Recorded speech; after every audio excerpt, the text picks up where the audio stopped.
inventiveness in that he brings empirical data to this idea and this nebulous word of trust. And I think that's important in a world that needs sort of fact and science beneath it, right, to give it legs to stand on. So he's going to share today more about the trust and the work he's done in those various studies. He's been featured on 6 continents through this platform. He's taught and trained organizations and companies that range from IBM to Toyota to FedEx to the New York Yankees. The one thing that yeah, not a woo but a boo, right? We can introduce you to Dayton Moore. We got a connection there. Help out the Royals. So the thing I love about David, though, and actually I've had a couple chats about this recently. I've had the privilege over the years to introduce a variety of speakers, not just here at Acumen, but with some not-for-profits here in Kansas City. And what you often find when you introduce some of the big name speakers that are very popular, have national audiences and so forth, is that there's a public speaking persona, and then there's the real person behind the show. And there's oftentimes a great deal of inconsistency and often very disappointing gaps. What I will tell you today is there is no gap between the gentleman that's going to speak and share with you today and the real person. David's been married to his wife, Lisa, for 24 years. They have 4 teenagers, girl boy, ranging from 18 down to 12. Was that you helping learn? We're going to start with kids prayer. To drive? That's all I got to say. Just going to start by praying. So help me give David Horsager a warm Kansas City welcome.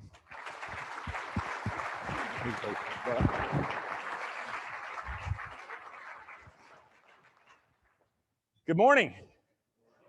So good to be here. Good to meet several of you ahead of time. That was fun. So back to my grad work, over a couple decades ago, back then, no one was talking about trust. I mean, there was almost no, when you do grad work, there's research of research, and there was virtually nothing out there on how trust affects organizations. I will argue today, a lack of trust is the biggest cost you have. It's the biggest expense you have. The number one question everybody's asking about you from your partner, spouse, friend, kids, or customers is not whether or not they like you. There's this fallacy that we buy only from people we like. We follow people we like. Like is nothing compared to trust. I got friends I like a lot, love watching the game with them. I wouldn't go into business with them in a million years. I don't trust them. Trust is much higher, and the way we talk about trust, you're almost always liked. So I believe everything of value is built on trust, from the greatest financial institutions to every good relationship you have. I hope without a shred of ego, but a whole lot of research and work on 6 continents with everything from corruption issues in East Africa to New York Yankees. I know we get booed. This is often how I'm introduced these days, Drew, is he's even spoken to the US Congress on trust. Obviously, he's not very good. So clearly I'm not with those interactions, but there are some people trying to do great things actually in Congress. You just don't see them because the people that take the FaceTime on the stations are extreme generally. So we're going to take a fresh look, I hope, at trust, at this thing. I even thought I kind of knew everything about it when I started the grad work. I thought, oh, it's just integrity, it's just honesty, it's just this, it's just that. Turns out it's more than that. But before we get to it, let's think about this just a little deeper. That number one question, we have to think about trust differently. Before we get there, I know my colleague on my team from the Institute, Byron, came last year. How many of you saw Byron? Okay. Not worried about doing any overlap. I brought all this new content because okay, so thank you, sir, for coming. Appreciate that. So anyway, well, forget that. I'll just say whatever I want today because most of you haven't heard him. But basically, I think he did show 1 or 2 things I'm going to reiterate because we need to revisit those things. To start with, I know some of you are worried, we're talking about trust stuff, this mamby-pamby stuff. I bet we're going to have to give back rubs and belly button rubs and do trust falls. So here's your trust fall. Buddy, your sister wants to try something called a trust fall. She just learned how to do it. Okay. You want to try it? Yeah. Super easy. All right. What you need to do is you close your eyes, and then you're going to fall, but she's going to catch you. Okay. All right? You promise to get your brother. Yeah. All right. Good. So close your eyes. Now, go catch your brother. right, on the count of 3, I want you to fall, but she'll catch you. 1, 2, 3. So we have a trust issue. So before we get into it, and I want to get into, I'm going to give a glimpse of the research because I thought many of you had seen it last year. I still want to give a glimpse of the newest research we put out.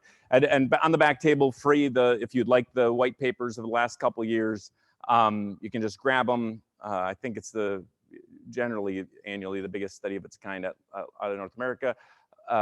But I'll go into that in a second, but I think it is important to get what is trust, because we kind of think we know it. Oh, it's just this, it's just that. And it turns out we have different pictures of trust in our mind. I mean, my sons understand trust. And when I walked on the scene, it looked like that. And there we go, another trust issue. Even animals have a perspective. But it turned, I thought, well, it takes a long time to build trust. And then we saw in 9/11, complete strangers trust each other in a moment if they're running the same direction. We thought, well, the business word of the decade, transparency, just be transparent. Vulnerability is trust. Well, it can be, but some of your kids are so transparent on Facebook, I don't trust them for a second, because confidentiality is also trusted. It turns out it's a little different than we might think. Oh, it's just confidence. Well, if that ever leads to arrogance, that's not trusted. Well, extend more trust to your team. Well, if I extend too much, I can have a terrible accident like we had on the farm growing up. So it's a little different sometimes than we might think. We have to define it first. So let's get on the same page. At your table for a moment. We do things quickly. You never get 5 minutes to do almost anything. You get about 90 seconds, but we'll give you 2 minutes this time. Define trust with one word at your table. Be ready in 2 minutes because I will call you out. Go. One word for trust.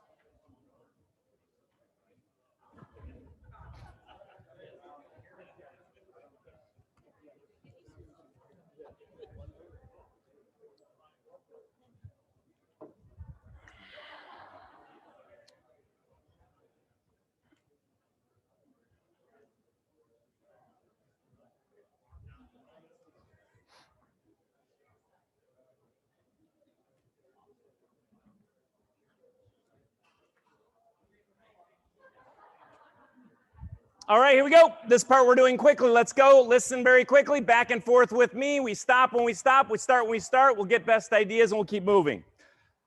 Here we go. Listening up, respecting each other. Start with the guy in the red shirt back there. You don't wear red and not want to be called out. What's a word for trust? Honesty is a word for trust. Okay, I tend to trust people that I'm honest. All right, let's jump right here, gentlemen. Faith, if I have faith in it, I tend to trust it. Thank you so much, ma'am, in the yellowish gold. Oh, sure, you, that's fine too. Either one. Honesty, and what did you like, ma'am? Faith. Wow, we gotta get the diversity going here. These are all good words. What do you think, sir? Confidence. If I have confidence, what do you think, Chad? Confianza. Thank you. Gracias. All right, Mike, what do you think? Reliance. If I can rely on you, I tend to trust you. I mean, instantly, I can rely on shit. I don't have to check it. Because I can trust it, I instantly sit down. I don't have to check it. It saves me a whole lot of time. What else? Consistency is trusted. Whatever you do for good or bad is consistently, right? If you're late all the time, I will, in fact, trust you to be late. If you don't wear enough clothes, I will trust that you are Kardashian, right? So whatever you do consistently, I will tend to trust. Sameness is absolutely trusted. Thank you, Purple Man or Purple Guys or Purple Group, right? What's the company? Purple Guys. Thank you. All right. What's one more word from this? You thought looking away was going to help. What's a word for trust, Jeff? Integrity is a good word for trust. Thank you. What's your company? My laboratory. And what do you do there? I'm a digital salesman. Okay, and what do you sell? Soap. Okay, good. Pardon me? And I bet you got some big sales this year. There's a lot of people wanting to clean things this year, wasn't there? Absolutely. All right. So these are all truths. Like I said, it was somewhat complex what came out of the research. So all these are true, and they're a part of trust. The way we defined it at the Institute was this: trust is a confident belief in a person, product, and organization. Faith is similar, dependable, reliable, all these kind of things. But when I can confidently believe in you, everything changed. And the first half of the research can be summed up in one slide. This is my grad work. Remember, now A lot of people are talking about trust with and without research. Ford's made trust the business word of the year. Great place to work throughout engagement, but trust is the #1 metric. It's caught on. I almost don't have to argue the research anymore, but just let me show you one slide that sums up the first half of all the research. When trust increased in organizations, at first this was hundreds of organizations, thousands of leaders. Every time trust increased, it was the leading indicator. It was the #1 metric. We're looking for leading versus lagging indicators. I will argue with you today, trust is always the leading indicator. You think you have a leadership issue? You never, ever have a leadership issue. The only reason you follow a leader or not is trust. You think you have a sales issue? You never do. Even in a commodity, the only reason you buy or not has something to do with trust. The reason I wrote the last book is people kept solving the wrong issue or trying to. You think you have a marketing issue? There's only one way to amplify a marketing message. Only one way. You have to increase trust in the message. You have a learning issue in a classroom? There's only one way. Your kids aren't learning something? You have to either increase trust in the teacher, professor, the content, or the psychological safety or trust of the room. The diversity issues of our day, the biggest Harvard study shows, massive study, Harvard-Putnam study shows diversity on its own tends to pit people against each other, and I'm not just talking about color of skin. It tends to pit people against each other unless you increase trust. You have to deal with the trust issue. You want to increase innovation on your team? Unless you increase trust, people won't share. They'll be scared to in innovation tanks and creativity tanks. You have to deal with the trust issue. At the core, it was always a trust issue. When we increased trust in the first, my passion about this, I was a young graduate student looking at this stuff. I'm like, well, it seems like this. And we started using it in companies, and like the first company said they saved in 9 months $2 to $4 million in attrition costs. Then we had this one say they tripled sales. Then we had this one that you would know, Fortune 50 companies say they gained 11% market share when they stopped that and started focusing on trust. Someone was working on Agile, trying to get Agile going, they stopped. Big company you would know, they focused on trust for a year, they were able to go Agile. You have to deal with the trust issue. Trust is always the leading indicator. And without going into a whole lot of research, let's think about it simply. So I grew up in the poorest county in Minnesota on a 1,500-acre bean farm. Grateful mom and dad. Dad turns 92 just a couple months here and still runs the farm. He's having a lot of fun. Mom and dad are these days. They're giving away a bunch of money because they sold 750 acres and they don't believe in leaving any money to their grandkids. So that's a true statement. And we love them. And we know the philosophy of the family is not to pass on money because of what it can do to people. And they're having a ball. So they just sold a couple $1 million worth of the farm, and they're giving away money and doing some really cool things with it. But I remember growing up, it wasn't like that. And I remember the first time I saw the economic impact of trust. You've seen this. There's the story. You might have heard the one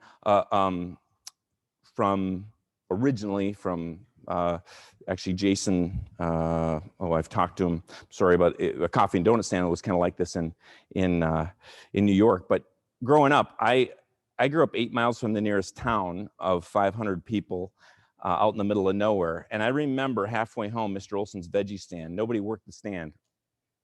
Just money sitting in a bucket. What do you call this? Honor system or trust system, right? You make your own change paper.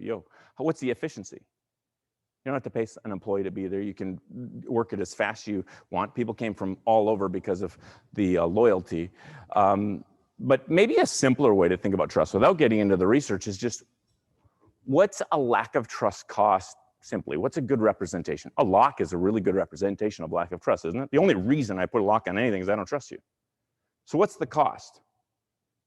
I think of my university. I sit on this university board now, but I went back to my university years later to give the commencement speech, and I noticed something. Do you remember having P.O. boxes or post office boxes at your university, and you sometimes get your grades there or notes or letter back when they actually used paper? And so I went back and I noticed something. All the post office boxes, unlike when I was there, you had all these post office boxes. They now all have thumb combination locks on every single one of them. What's the cost? Two big costs. What are they? What? Technology of it. which cost the end user what? Time and money. Now I got to pay for all these locks. I got to buy a lock. But the big cost is time. Every day the student got to go in, right? Massive cost. Wherever you have a lack of trust, you have an enormous cost. Most of what we're going to talk about today, by the way, is not how much extending trust to others. There's a chapter in the first book on Trust Edge, and there's a lot of work around how much we should extend to others, and that takes a lot of wisdom and work and everything else. Most of what we're going to talk about today is what can I do? Because when you increase trust in you, your leadership team, your brand, or your company, you gain the greatest advantage you can possibly have, which we come to call the Trust Edge. So maybe even a simpler way of looking at it, think about this. Text someone you trust. How long does that take? Boop! Done. Now, try to text someone you don't trust. How long does that take?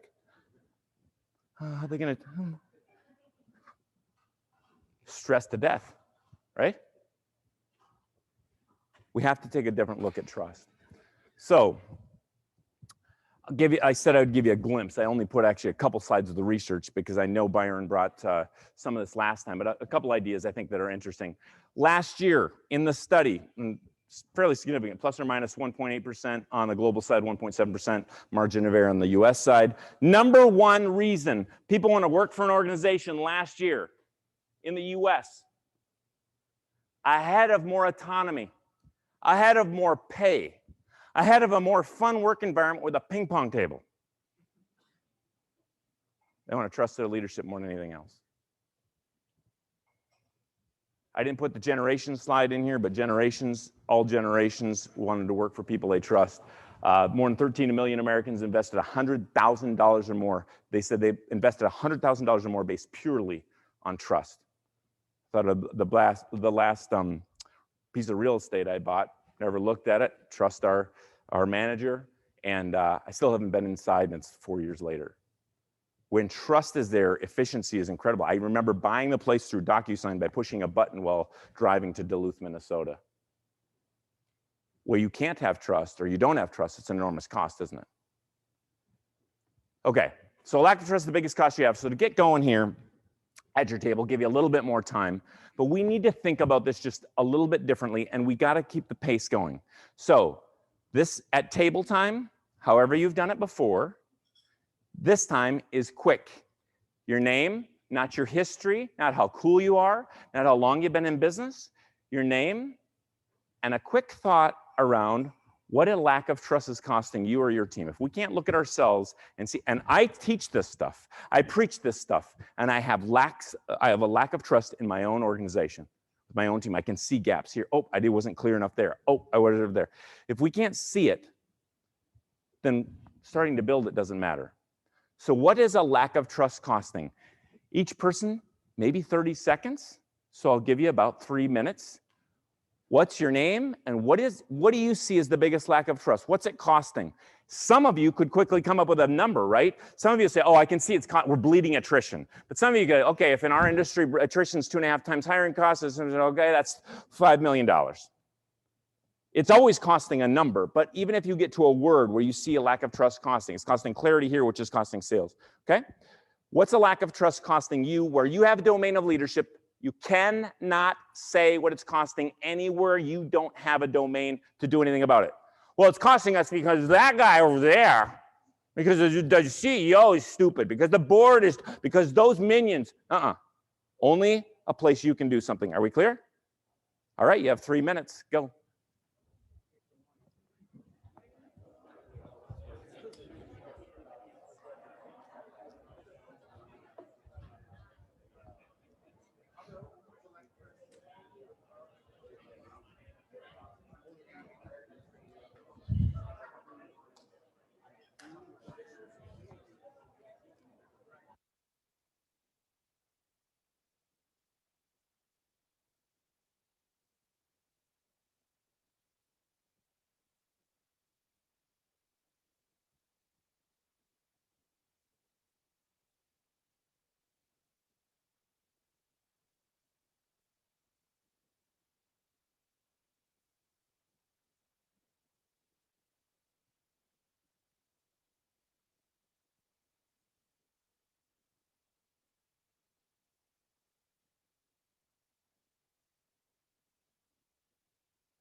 Okay, so let's, next time, start with someone who didn't get a share this time, right? Okay, let's hear everybody's voice.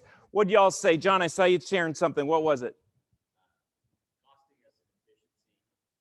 And it's costing efficiency and time, which always costs, always. It always costs money.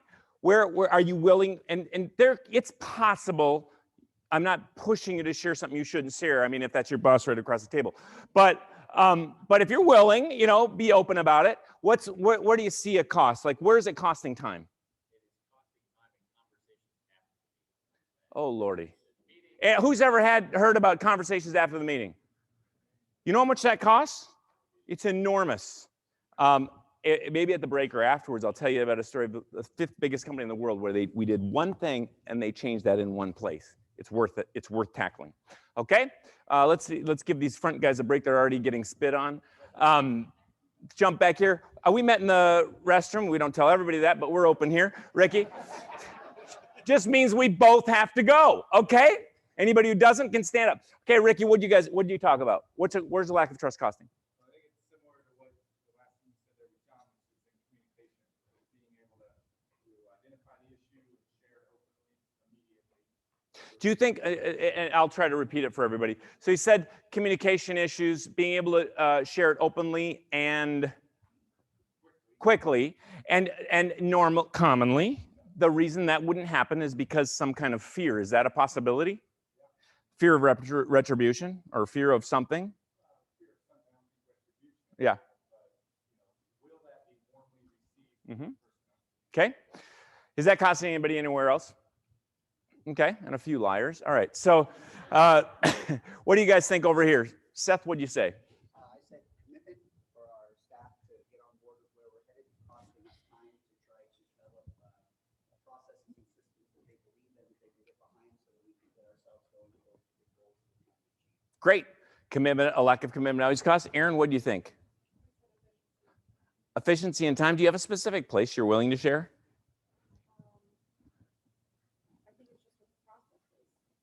Efficiency and time with the process because people either aren't trusting the processes or they're not high trust processes. Okay. All right, let's keep going, team. Here we go. Any questions so far? Anybody like, oh, that trust stuff? No, I need more research. I don't really trust this guy. Any? There are reasons not to trust, by the way. There are good reasons not to trust. I don't trust someone that says, just trust me. For example. I don't trust that flight to be on time. I've had experience. I don't trust that boy with my daughter. I've been a boy. I don't trust, there's good reasons not to trust. Yes, sir. Yes.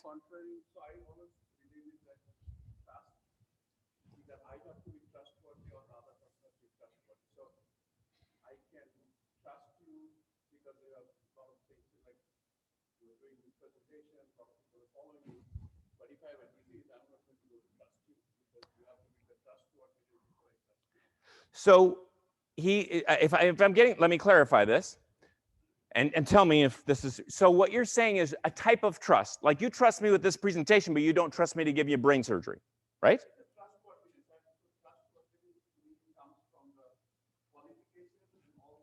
Absolutely. Absolutely.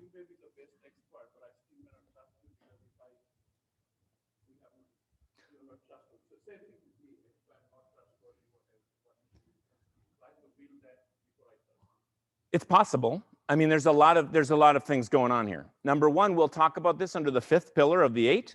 So I might trust Drew to take my kids to the ball game because he has high character and compassion. Those are the pillars I know he has. I won't trust him to give me a root canal because of competency, right? So we're going to talk about these 8. You have to have that number 5th pillar if you want to be trusted in that area. On the other notion of how much trust you need to build or we could talk about this a long time. I won't take too much time, but I'll interact with it for a moment.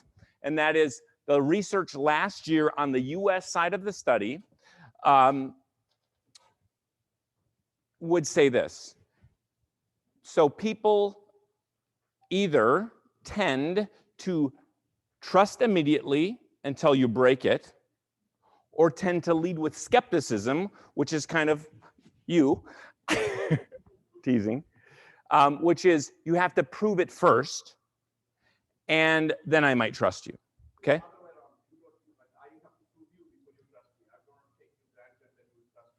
Right. So my argument on this topic, basically, and it's a good one, by the way, it's a brilliant question, I can tell you're a thinker, is last year in America, there was about 50% that lead with trust, and about 50% of Americans lead with skepticism. What does this mean to leaders? Nothing. You do the same thing either way. In either case, you actively build trust. And by the way, before you blame these people over here that lead with skepticism, many of them, if not most of them, had something tragic happen to them before they were 18. It was not their fault. And that's why they start. In either case, you, as a leader, like I said, what we're going to talk about today is what you can do. You are going to need to build these 8 pillars actively, and you can. To one other notion that I want to mention here on trust and trustworthiness, people often have said to me, David, you love that trust stuff. You talk about building the most trusted leaders in organizations. You want to help people be the most trusted in their industry, all this stuff. Is it better to be trusted or trustworthy? Well, of course. The problem is you can build these 8 pillars, you can manipulate them to appear trusted without actually being worthy of it. What we're actually going for is, at the end of the day, if you've seen any of my deeper work, trustworthiness. It turns out you can't even get people to listen to you if you talk about trustworthiness because they think it's a soft mamby-pamby thing, okay? But that's what we're actually going for, is actually worthiness of trust. Great question and thought. Any other questions before we go into it? All right, here we go. Thank you, by the way. So there's a lot more we could say about all that. I did want to touch on this because we kind of came through what some people have called a crisis, and there will be crises ahead. And you'll have mini ones in your company or organization. You'll have big ones, future pandemics, perhaps in our lifetime, or other things that are similar or even different. So we have a massive opportunity because many people think that the fastest opportunity to build trust is in first interaction. Of course, that's a good time, but it's not true. You have a massive opportunity to build trust if people are ticked off at you faster than any other time. Someone upset, someone shouting, someone leaving, someone, if you can be consistent and high trust, then you can build immense trust faster than any other time. When was George W. Bush the most trusted as president? When did he have his highest ratings? 1 week after 9/11. The way you respond in crisis matters more than any other time. And they can be big, they can be small, they can be in a boardroom, people throwing chairs or not. So let's just think about this. I want to just pause. I just threw a little bit of thoughts in here because I think it's an interesting time. Some of us are so ready to get back to normal when normal is not going to be the way it was. And we have an immense opportunity to learn from the last year or so. And some people are so getting back, they're not taking away what they learned. Sir Isaac Newton, when did he really create almost all of his great work? Ideas around calculus, gravitational pull, all these kind of things. During the Black Plague. The 2 years that he got away into this tiny little cabin out in the middle of nowhere wasn't when he was, it was when he got away.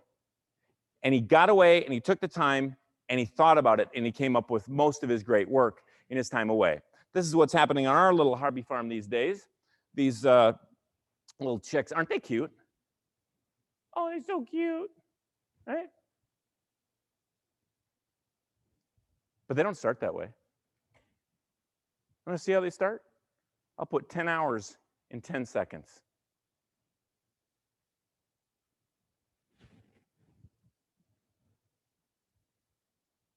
Ugh.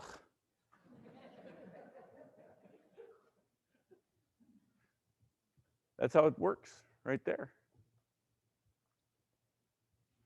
So what happens is a chick is basically, there's a renaissance. It's born twice. So they get, egg comes out, they're born, and then they have to work 12, 18, maybe 24 hours. They have to peck. They have to do the work. And some stop like this one. And they die in the shell, just like this one who only made a few little pecks. And some of you are so ready to get back to the way it was that you're not doing the work of learning what you need to from the last 18 months. And some of you were the ones that were proud of putting your head in the sand saying the pandemic was nothing. And some of us want to think nothing like this could happen again. And some of us want to think just that the people that I saw make it well were those that were actively, quickly willing to learn. So I think before we actually get into the 8-pillar framework, we need to pause for a second and think, what did you learn? Or how have you seen trust built in the midst of the crisis? And I've seen everything from a client, not everything at all. I've seen unique things, like the hospital, the biggest emergency hospital system in America, in Minnesota. Worked with Mayo on some other things, but this was our biggest emergency room hospital in Minneapolis. And at first, they went on lockdown. You couldn't even, if you're in that hospital, if your wife was having a baby, you couldn't go in with her for the first couple months. But what happened is these kids come in for their regular shots, 4-year-olds maybe. And immediately that hospital that had the highest level of deep care, or whatever they call it, the nurses had to be in hazmat suits. You know how scary a clown is on Halloween? It's your 4-year-old to go in there and expect they're going to not cry or run away. It was terrible. Kids wouldn't take the shots. So they thought about one little thing and they said, let's try this.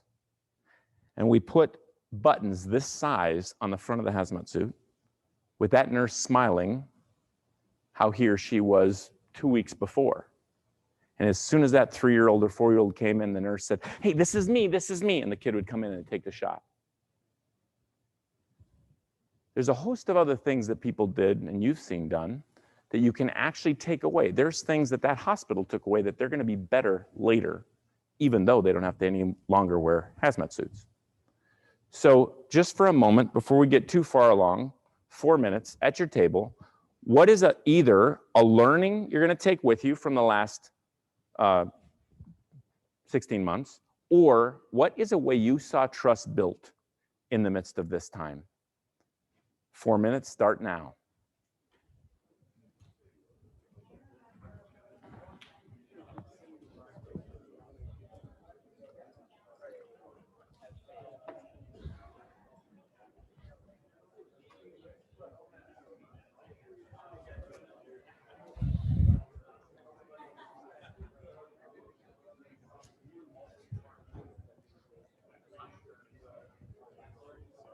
Got to remind. Can you just hit me off, or is it easy? Okay, that's better. Can you turn me on when I go back on? All right, you good? Everything's good? Everybody can hear everything, see everything? Okay.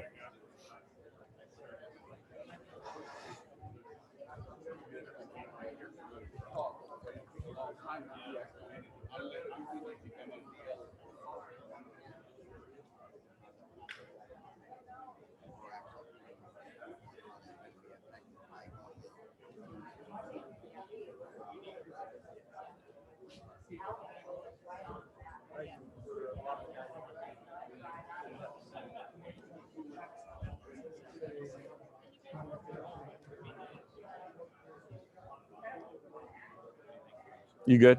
Yes. Yeah. How are you guys? Zir. Lori Zir. Fervor Marketing and Ferber. Zir. Okay. That's a little small. I need bigger. I need like we said last night, I need a different set of glasses. Golly. Getting in trouble. It's like it's going every month. I feel like it's getting worse. Anyway, so what Zir Marketing, tell me about it. Oh, Fervor Marketing. Oh, sorry, I saw the Zir first. Okay, Fervor Marketing, tell me about it.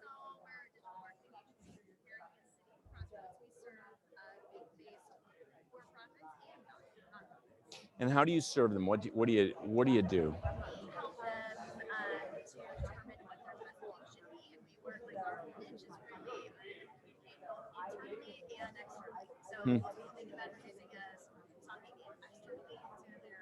Mm-hmm. What's your kind of framework for getting to that message? Do you have a certain like ideology?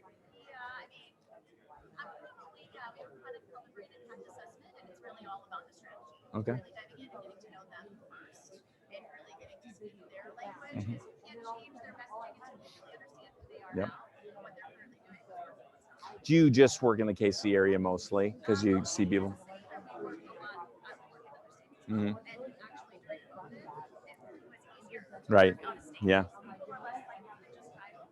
What did you learn in the pandemic? Well, I just said that I felt like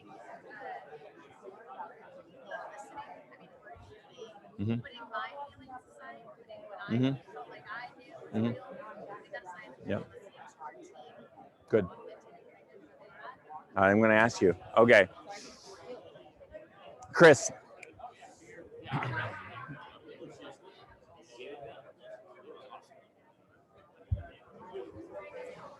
Okay, team, here we go. Listen up, please. So what do we learn in the so as you know, all right, I got to bring you back. This is going to be a reel in. That there are things, there were good things about the pandemic.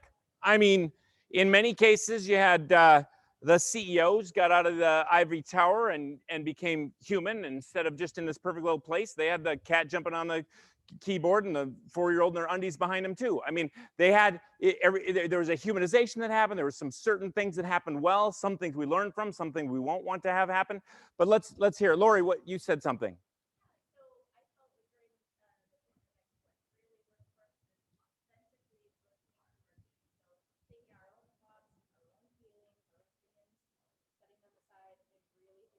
How do you do that? How did you really listen to your team? People say, oh, you listen really good. They're terrible at it. How did you do it?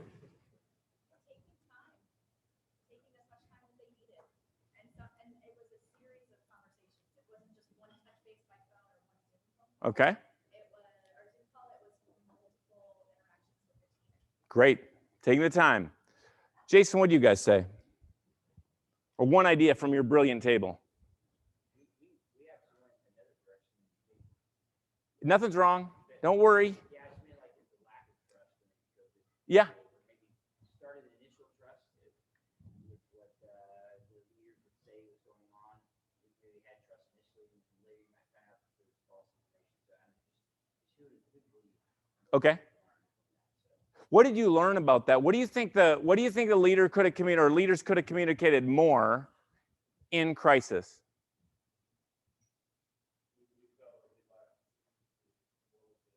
They're inconsistent. Commonly, you know, there's a lot out there about the why today, the whys, have a good why. The why is important. You don't have a strong why, you don't last 10 days on a project. But I've seen buses full of cute whys going right off the cliff singing about their why without doing things. However, the underused time of the why by many leaders is in crisis. People actually are used to change more than people think. Well, the reason we lost trust was change. People are used to change since their diapers were changed. Change is happening all the time. It's happening at a faster rate in some cases, but most commonly, the challenge isn't that we pivoted, it is that we did not over-communicate the why in the change, and that's where we lost trust. One thought. I'm not sure if that's your case. I'm just pulling from a couple thoughts. Okay, let's jump back to the far back table. What do you got? Back corner.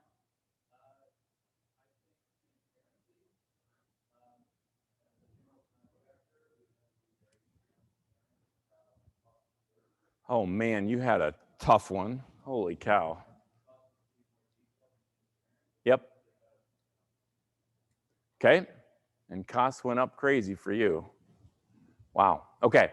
Let's jump to the other back corner. One way you saw trust built, or one idea, something you learned from the pandemic time.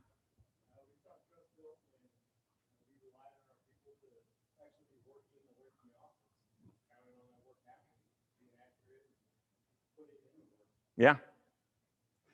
It's interesting.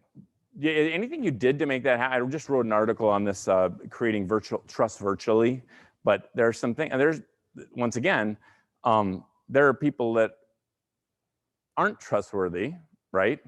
So how do you create it in a virtual environment?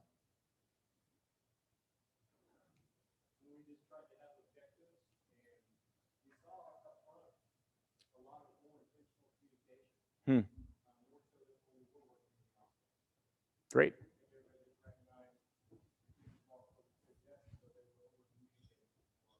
Great. Any other key ideas someone would like to share?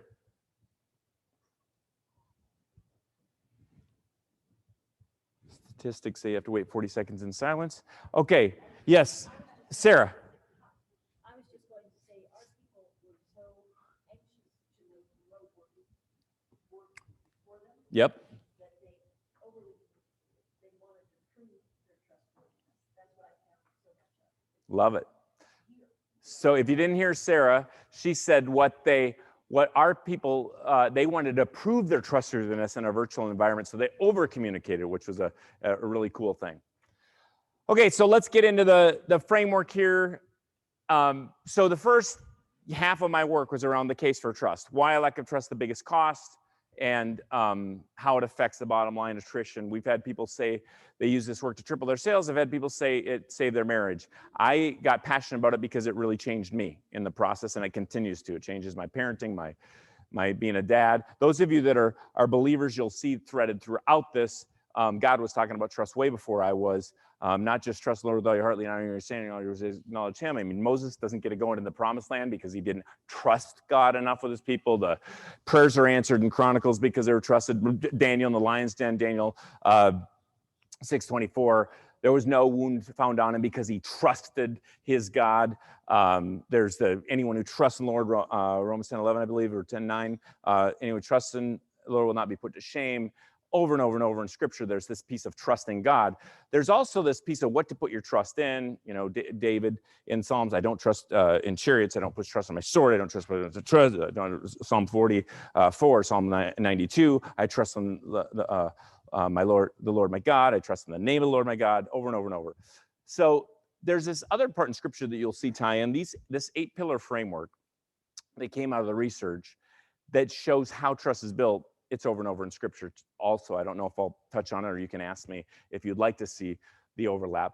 But this 8-pillar framework, when it came out of secular research, turns out the Yankees and government of Kenya and a lot of others are interested. It's just that God happened to be, you'll see how God was talking about it if you happen to study Scripture. So 8 pillars, they are denoted by C words. That doesn't mean there's some cute motivational framework. They came out of research, and each of the words stands for a funnel of research. But I'm going to go through them briefly, just for context, and then we're going to go deeper on just 2 or 3 maybe today. But I'm going to touch on all of them again. We can go into each one of these for a full day. We certify people in this work. We certify people in companies. We measure trust in organizations and close gaps. And so I'm just going to give you an overview so you have a common language, because we believe you can solve every leadership and organizational issue against these 8. Most people are not solving the right issue. And then how you solve them, there's many quick tools and takeaways, and I'll try to give you a few of those in this time together. So if trust is so important, how do we actually build it? Number 1 is clarity. People trust the clear, and they mistrust or distrust the ambiguous or the overly complex. Many organizations are so complex, I don't trust them. Now, different people have to deal with clarity differently, right? So the leader, maybe a big focus is clarity of vision, okay? The manager, maybe a clarity issue they have is not being clear about expectations. The salesperson, they're not selling. They're really clear about how cool they are, how long they've been in business, and what nice suit they have, but they're not clear about the benefits of that product to me, so I don't buy. It's still a clarity issue. It's about the wrong thing, right? Your kids don't like this teacher. Why don't they like this teacher? The teacher's got high character, compassion. They're a really great teacher, but the teacher's not clear about the homework assignment, so they go home frustrated every day, so the kids start to hate the teacher because of a clarity issue, not a character issue or compassion issue. Still a clarity issue. People trust the clear. Most people aren't. Marketing organizations, strategic planning organizations, branding organizations around the world think they're clear when they're not. It takes so much work to be clear. I'm going to give one tool under this one today that I believe can really change clarity and take an idea to an action. Number 2 is compassion. We trust those that care beyond themselves. We have a hard time being accountable to or following someone that does not care beyond themselves, a mission about somebody or something. We want them to care about us, but they have to at least care about something beyond themselves. Number 3 is character. We learned that people trust those that do what's right over what's easy. We thought this would be important. It is important. it's of course foundational, but as you'll see, it's not everything. For the same reason, competency, just the reason I trust Drew to take my kids to the ball game, but not give me a root canal. We have to not only have high character, we have to also stay fresh and relevant and capable. If you're leading the way you were 20 years ago, I don't trust you. If you're selling the way you were 10 years ago, I don't trust you. If you're teaching people the same way you were 5 years ago, I probably don't trust you. You have not stayed fresh and relevant, capable and competent, and you have to if you want to stay trusted. Number 5 is commitment. We trust those that stay committed in the face of adversity. If you take anybody that's really left a legacy in your life or history, your mom, your dad, your first grade teacher, Mandela, Martin Luther King, Gandhi, Jesus, or Joan of Arc, and they were trusted by many because of their commitment to something beyond themselves. Under this pillar, we'll probably come back to and talk about the only way you rebuild trust and why it is not the apology. Number 6 is connection, the ability to connect and collaborate with others. If we go into an organization where we're measuring trust, we'll see counterforces of trust. What might be a counterforce to the connection or collaboration pillar we would see in an organization? Pardon me? Distance. Okay, distance. What else would be a counterforce? Great. Lack of communication, too busy. All of these could be true for sure. A lot of bigger organizations will see siloing or an unwillingness to share budgets. And by the way, they all have counterforce. Compassion. What's counterforce compassion? Well, any of the isms or hatefulness is a counterforce, but the more common one is apathy, right? Each of these, this one, if we see siloing, unwillingness to share a budget, we're not incentivizing unity, we could have a counterforce. Number 7 is contribution. The number 1 word that came out of this research funnel was results. You've got to contribute results. You can't just have character and compassion. You don't contribute the results I expect or ask for, I'm not going to trust you. You might be the sweetest surgeon I ever met, but we go in for amputation, you cut off the wrong leg, we got a problem.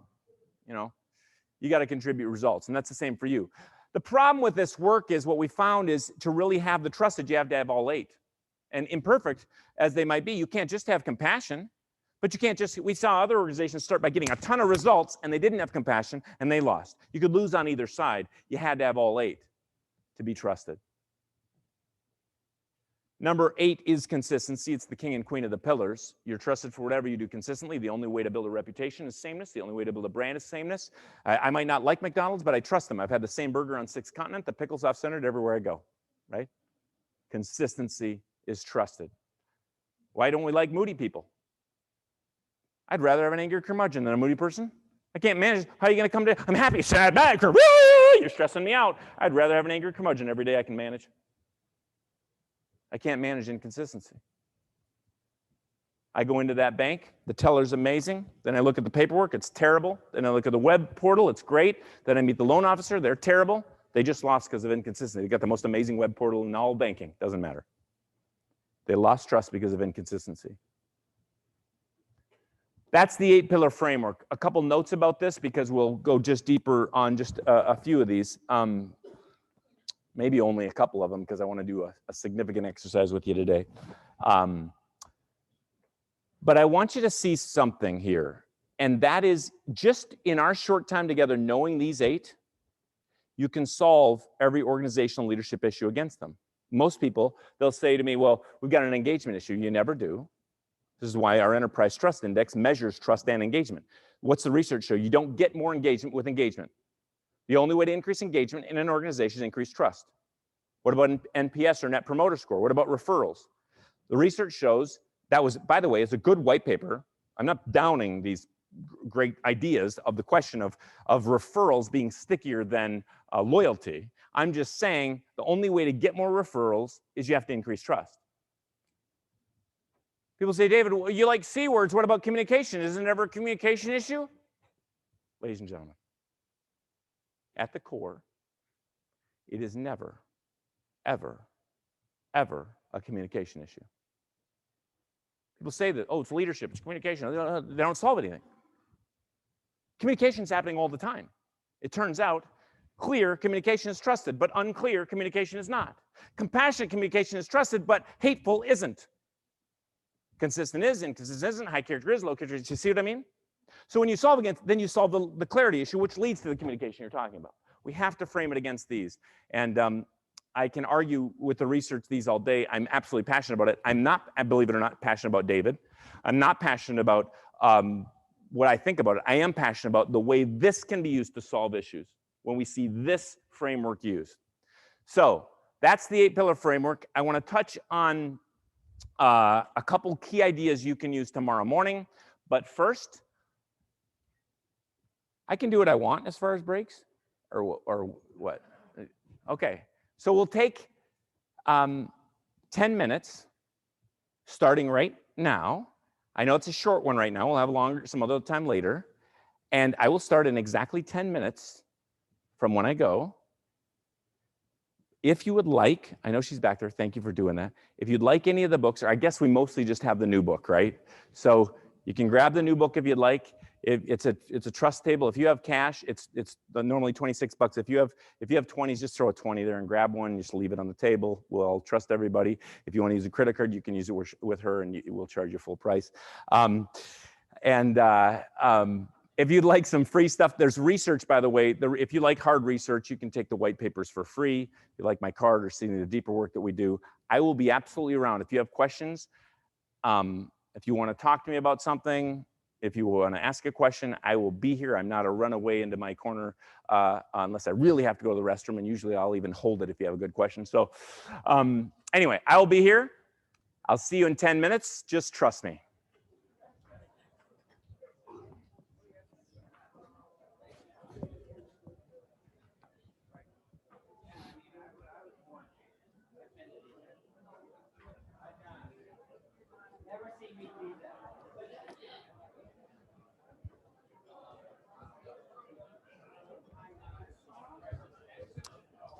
You have me off.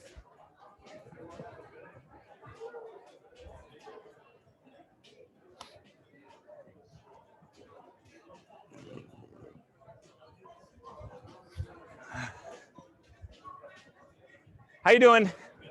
Don't stand up and get a drink of water. Don't sit there too long. You might fall into the chair.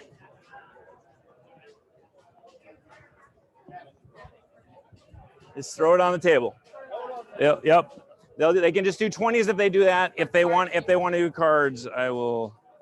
Let's see here. How do I? And just do 25 instead of the 26 that it is, or whatever, for cards. Let's see here. It is what's it called? Square.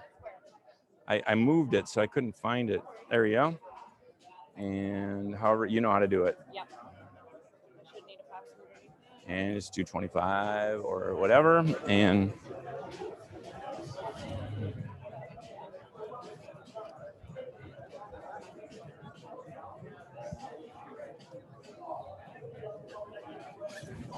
And these they can just take if they want them.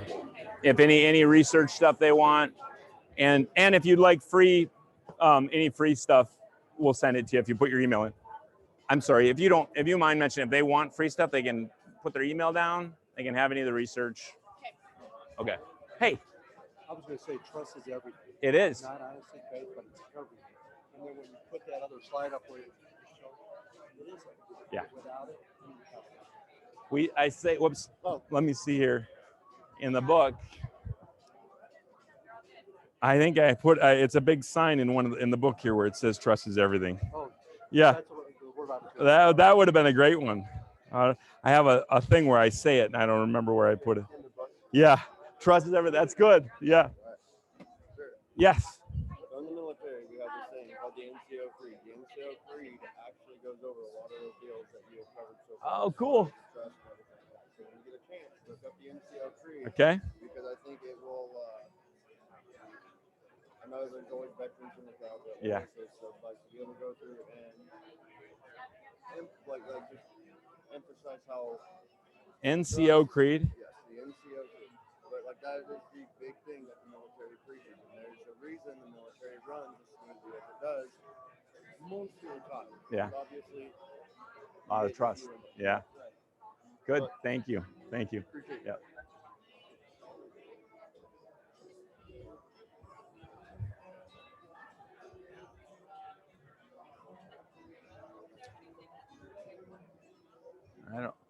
Well, they already have the trusted. This is the white paper. You can take either one. This is 2020. This is 2021. Yeah, just grab them if you want them. These are the books. They already took. Okay, someone took the trusted already. Okay, these are. Somebody else asked me for one of those. Okay.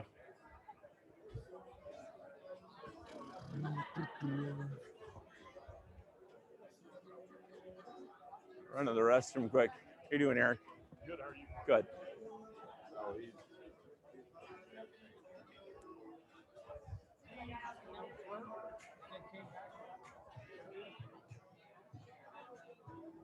Oops.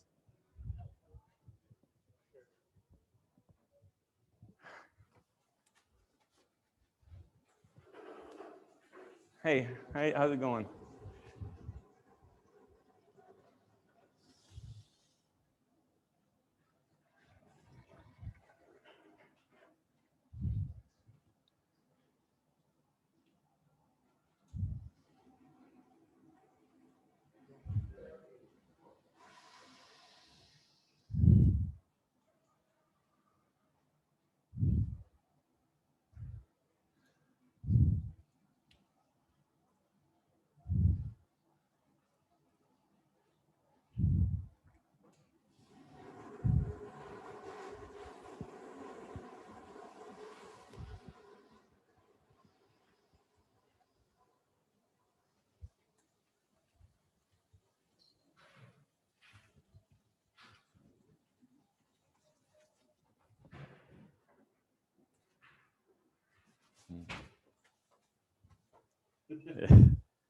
There you go.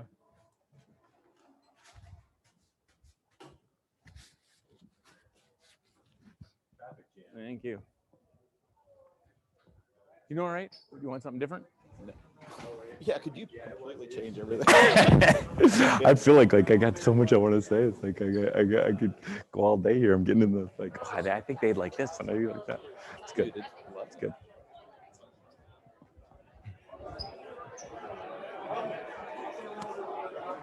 Some more coffee come? Yep. All right, thanks. The coffee. Hey, thanks, Anthony. Good. Appreciate that. UNA. Una. Yeah, it's supposed to be U and little N and A, but it's okay. Yeah. I like his vest too. Right? He looks cool. We're fishing. Yeah. Fish, right? Fly fishing? I think of Orvis. I always think of fish. They actually have a shooting school down in Alabama. So, Well, How are fun. we doing on time?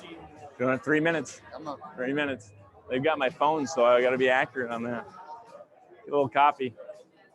Oops, I'm gonna get a little water too. All right, thanks. Yep.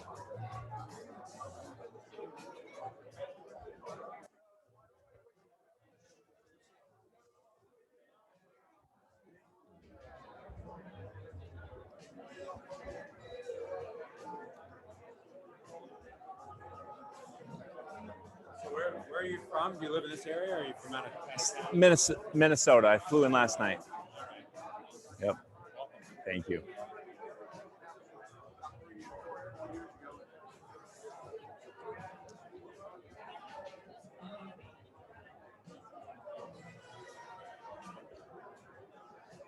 They got my mobile device. What time you got?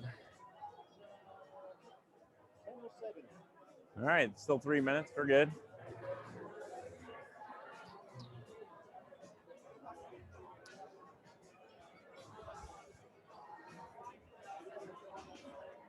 I don't know if I answered enough of your question. I had about 5 different ways I could go. That was good. I actually I read a lot. Yeah. So I can talk about a lot of things. So this is one specific thing I think about it a lot. Good. And and sometimes you have to say. So clarity. I have something like that for myself. Yeah. So clarity I call the Barger model. So I have a model. So basically say like, okay, what do you mean clarity? So when I order something, I have to say burger with medium rare with a Diet Coke and the fries on the side. So I have to be specific. Ah, very good. Huh, cool. Thank you very much. Ah, thank you. What's your company? Okay. Okay. Good. We are a privately owned company, but our name revenue is over $1 billion. Nobody knows our name, but we are. So are you based in New York or? Minneapolis. Minneapolis? Yeah. Yep. I stayed there for 3 months. Okay. I was. What month? I was actually during summer. Oh, good. But you said you went to school in New York? No, I work with the New York Yankees and others, but I didn't, no. Yeah. Good. Yeah, I'll send you a LinkedIn request. I would Thank like you. to keep in touch. Happily. Thank you. Oh, can you shake hands? I don't know if you were shaking hands. What time you got there? Okay.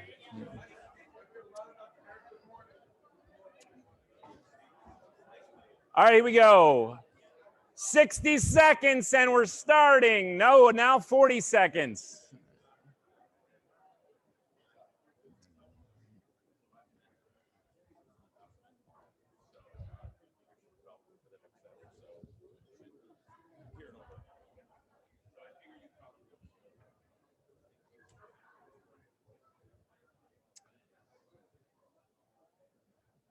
Okay, for those of you here, I got to keep my commitments, so we'll go.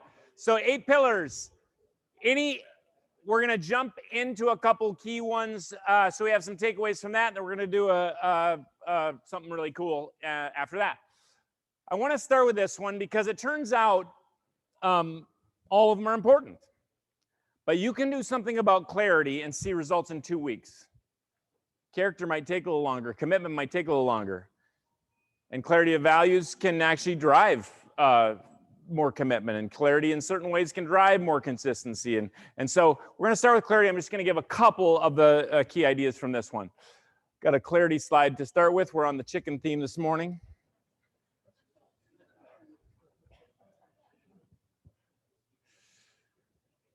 So people tend to trust the clear and they mistrust or distrust the ambiguous. 2 ideas that I just want to call out very quickly. One idea, I'm on the phone with a friend of mine, CEO of Populous Group. He's, big contracts with Medtronic and others in my neck of the woods, Minneapolis, Twin Cities area. And I said, it was about June of the start of the pandemic, about a year ago. And I said, what's working for you? Because I trust him as a leader. He's a fantastic guy. And he said, here's one idea that's worked for me. He said, when I went through the War College, and Mike, you can confirm this, or others that are veterans, maybe, but when he went through the War College in the 1980s, he said, we learned something.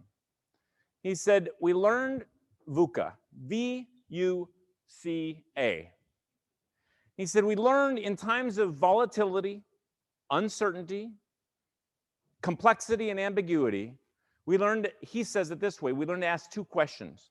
And he said it worked for me. He said the first time I jumped out of a helicopter, I'd done it many, many times on sand in America. And the first time I did it in Afghanistan, it was just different. And many people react to change and they stand up and get shot, so to speak. He said what we learned at the War College is you got to ask 2 questions in time of volatility, uncertainty, complexity, or ambiguity. You got to ask, what can I control? And what of all that should I do first? And I will tell you, as I walk next to CEOs, sometimes presidents of countries, sometimes presidents of companies, in this last 14 months or so, I watched people that spent most of their brain calories on things they could not control and they lost because of it. I'm not saying don't be aware of what's happening, but I mean they spend all of their brain calories on the election is going to get this or that. I got to spend all my time. I can't do anything about it, but I'm going to vote. But I mean, I got to think all about the climate, this, all these things they couldn't control. And those that paused and thought, but of all this craziness, of this pandemic, of all this, stop and complaining, think, what could I control? Those that paused and did that, they found out there was a whole lot more they could control than they ever thought at first. And then they thought, of all those things, what should I do first?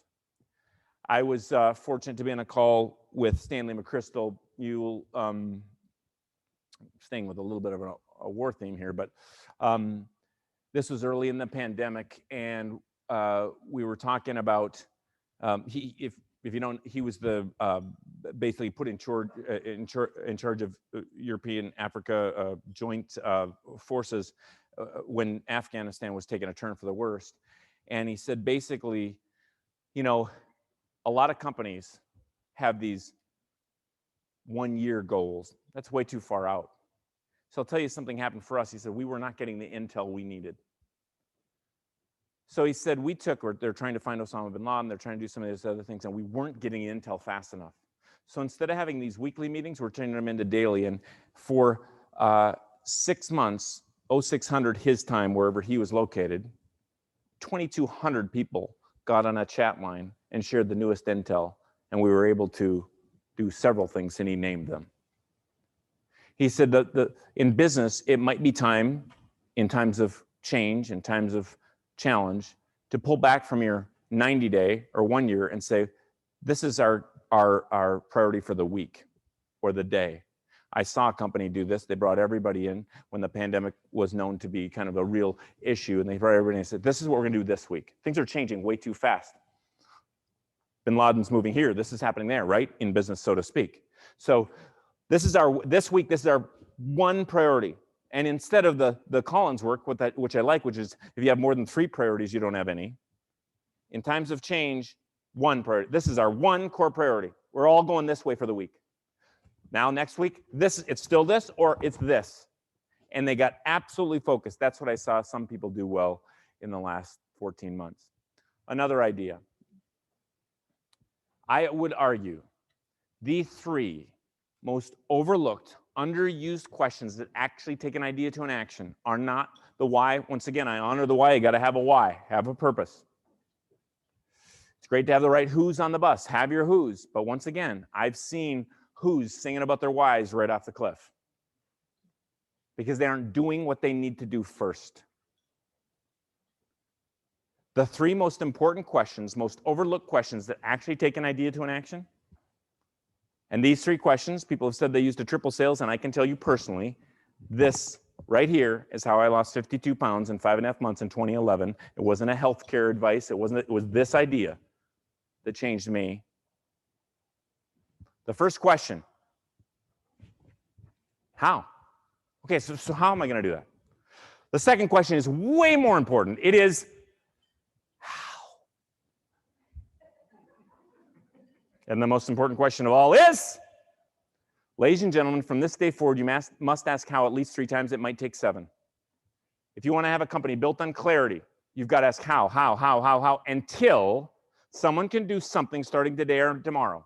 Not abrasively how, but how. You have to become a company that asks how. So many people have meetings and they stop too early and nothing changes. Individuals do. Let's take the weight loss thing first. Okay, and I don't judge anybody, but I knew I had to do something about this if I wanted to be flying 100 times a year and all the things I was doing. I was like, I would ask people around the world that sit on planes, they got to go to banquets like I do, and they got to meet with the client, they got to do this, and they travel, and I could use that for an excuse for everybody to, oh, but you travel, you can be fat. Okay, fine. Well, I mean, I said, I got to do something different. So I asked people, and they said, all around the world, they said the same thing. Anybody that looked healthy and fit, I would ask them, how do you stay fit? Not creepy, how do you stay fit? I was just, and they said what? Oh, just 4 things, 4 words. All you got to do is eat less, exercise. That was not clear enough for me. So, but how? Okay, how do you do that? How do you do that? How do you do it? I'll take one idea. One final how. I said, okay, I got to take in less calories. Okay, how am I going to do that? I'm going to do this. How am I going to do that? I'm going to do this.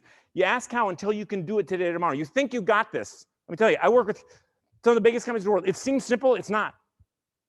I'll still remember this day. A doctor happened to be a gentleman, 80 years old, fit as could be. His wife next to him, fit as could be. I thought I could learn something from these guys. So often I would have people telling me health advice that looked nothing like I wanted to look. I can learn something from these guys. I said, he said, I said, David, I don't know if you want to do this or not, but here's an idea. Most men in America, if they just wouldn't drink their calories, they'd lose 30 to 50 pounds in 1 year. They could eat exactly the same. My jaw dropped. Now, I knew it wouldn't be true for me. I don't love alcohol. I'm not a legalist about it, but that wasn't my thing. But remember, I grew up in the poorest county of Minnesota. You know what the rich kids got to have that we didn't get to have? You call it soda because you're sophisticated. In Minnesota, we call it pop because we can spell that, right? So pop. You're Atlanta, you call it Coke, no matter what it is. I don't know what your problem is. But anyway, so it's soda in a can. You get your very own can. I went to summer vacation Bible school. It's a 1 week. of the year. We got to have our own can. Where'd the rich kids sit on the lawn and pull out of their tins? Coke, Pepsi. What'd we get to pull out that 1 week only? Out of our brown paper bags. Anybody heard of Elf? How about Shasta? Nickel a can, baby. My mom bought the vat of Shasta for 1 week in Vacation Bible School. All 6 kids got to have their 5 cans, one a day. That was so special to me. I started flying more 25 years ago. Steward started asking me, what do you want to have? And what did I learn? You get to have the whole can yourself. I went back to childhood. I'll take 2. Pretty soon I'm drinking meals of Coke. My final how. On the plane, I'm never going to order something with a calorie in it. Something I can act on today or tomorrow, right? How? You sit next to me on the plane, I never drink a calorie. Almost never. For 6 months, I didn't drink a calorie any time of the day. The point isn't anything about healthcare. Most of you shouldn't do that or wouldn't do that or wouldn't want to do that. The point is you've got to pick a how that you will do. If someone says I can never have ice cream again, I'm not doing it. You got to figure out a how that you will do. But you got to ask how until you can apply it today or tomorrow. Decade ago, working with one of the biggest healthcare organizations in North America. They're losing HCAP funding. They're losing patients. We're at a private location, kind of like this, out in the Northeast. 100 top people of this whole healthcare organization. I knew they had challenges. We talked the whole morning on trust. After lunch, I said, what do you want to do about it? I had the CEO stand up. What do you actually want to see changed here? He said, we need a better culture. We're dying. I said, great. How do you want to start to have a better culture? He sat down and talked to his little leadership team right here. When he had an answer, he stood up and he said, well, you started with clarity. I think we'll start with clarity. I said, great. How are you going to start to be more clear? He sat down, he talked to his team. When the CEO was ready, he stood up in front of everybody and said, we're going to communicate more. Do I trust him? Not for a second. How are you going to start to communicate more? He sat down, he stood up. We're going to hold each other accountable. Do I trust him? I love him, but I don't trust him. I go into companies that have accountability as a value and don't know what it means.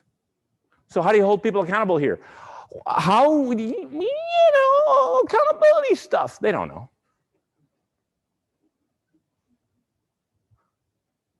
Asked how 7 more times. That CEO came up with something he could do starting today or tomorrow. Then everybody did it. By the way, the biggest companies in the world, even countries have done this, and they always can get to something they can do today or tomorrow. You think you can't, you always can. It doesn't change everything, but it changes something. You have not asked how enough until you can actually do it today or tomorrow. Start to do it. Oh, we want a better culture. How are you going to do that? We're going to be nice. How are you going to do that? We're going to start appreciating people more. That'd be nice, but do I trust them? No. How are you going to do that? We're going to write notes to people. How are you going to do that? Until you tell me you're going to write a note every day for the next 90 days by 10 a.m., I do not trust you. The final how always has a who, when, and where. If it's me, I know it's me. But if it's working out tomorrow morning and I don't know it's 5:30 in the morning, I'm not doing it. If I have a choice between going to the gym or running out the door, I will not do it. I have to know who, when, and where. Same with teams. We do. I think you might have learned it, some of you last time with Byron Emmert, 90-day quick plans, or we can show you how to do it sometime. But our 90-day quick plans, we have a big bias for what we do daily and what we do 90 days. 90 days, this kind of skewed research on that you can change a habit in 21 days is really not very true. I mean, you can get addicted to crack in 21 days, but basically, you can't change it. Your neural pathway doesn't change for about 90 days. So 90 days is a much sweeter spot for team change generally. But we'll do these plans, and we do how plans. And remember, the final how has to have a who, when, and where. If you ever do this on a team, a final who, a final when, a final where. But people want to have co-leadership. But what does the data say? Co-leadership is terrible. We've been lied to. Collaborative leadership is excellent. But if you have more than one person on a final task, you have 50% less chance of it ever getting done. If you find an organization that has co-CEOs that's working, they're not co-leading. They're each responsible for different things. They're each leading. There's the less overlap, the better for domain of leadership if it's healthy. Doesn't mean don't collaborate. You're going to push back against, aren't you? Yes, sir.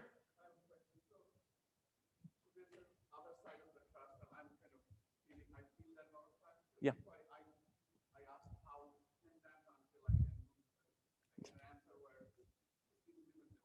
Yep.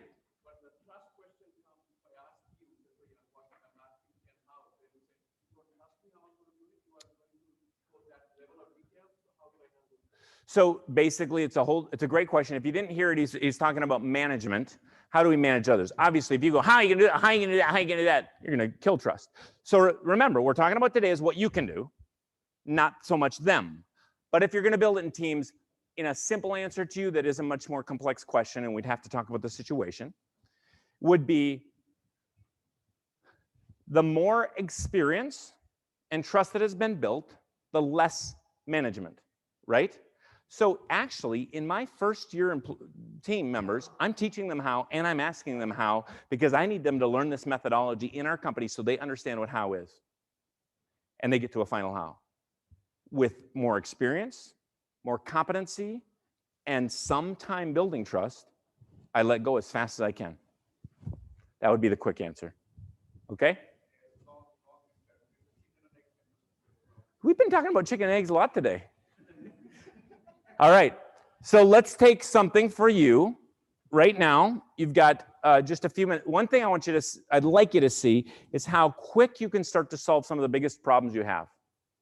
Some people make them so big, they want to do a SWOT analysis on everything and slag through the mud all day long on 5-day retreats. And it doesn't mean there isn't a place for a SWOT, but most problems, if you'll take it and say, okay, but how could we do that? How could we do that? How could we can get to something we could start to do that actually would have an impact? You often have to go backwards, by the way. So I'm going to read more. How are you going to do that? Well, I'm going to get a book. How are you going to do that? Until you get a time and place. Or, and a lot of times it might be, I might say, well, I need to get up earlier. When your final how needs to be, I need to go to bed earlier so I can get up earlier, right? Back it up. I'm gonna do more sales. How are you going to do that? I'm going to call more people. Do I trust you? Not yet. How are you going to call more people? I'm going to, and it goes back to all of a sudden, my final how by tomorrow morning is getting this list of 10 or whatever it is, right? Okay. So pick an issue. Let's do a personal one, because if we can get it done personally, we can start to think about how we do it as a company. What's something you'd like to change? In the next 90 days, let's say, what's something you'd like to start doing differently? I'd like to have a better relationship with my 17-year-old. I'd like to sell more. I'd like to whatever. And then back that up and how it until you can do something today or tomorrow. So pick an issue. Just do this on your own. You have 3 minutes to try to how something that you can get to something you can do today or tomorrow. Go.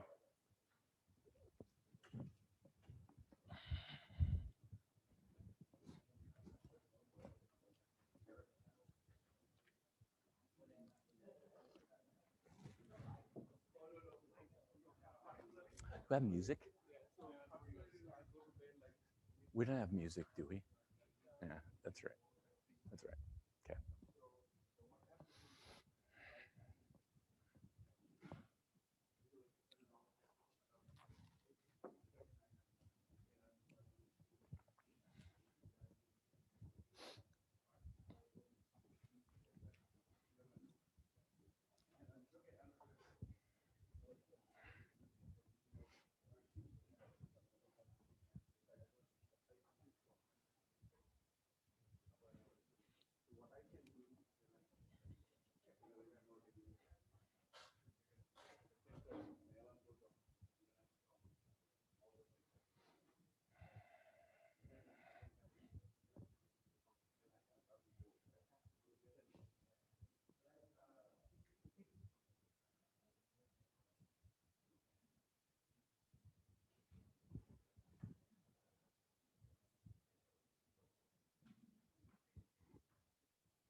Okay, here we go, team.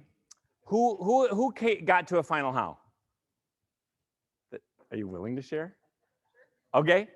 Okay, listen up, team. Okay, what's the thing you want to change? I'd like to add a new competency to myself. Okay, I'd like to get better at something. Great. How are you going to do that? Let's try to go down in levels. What was the first thing you thought? Okay, I'm going to research options.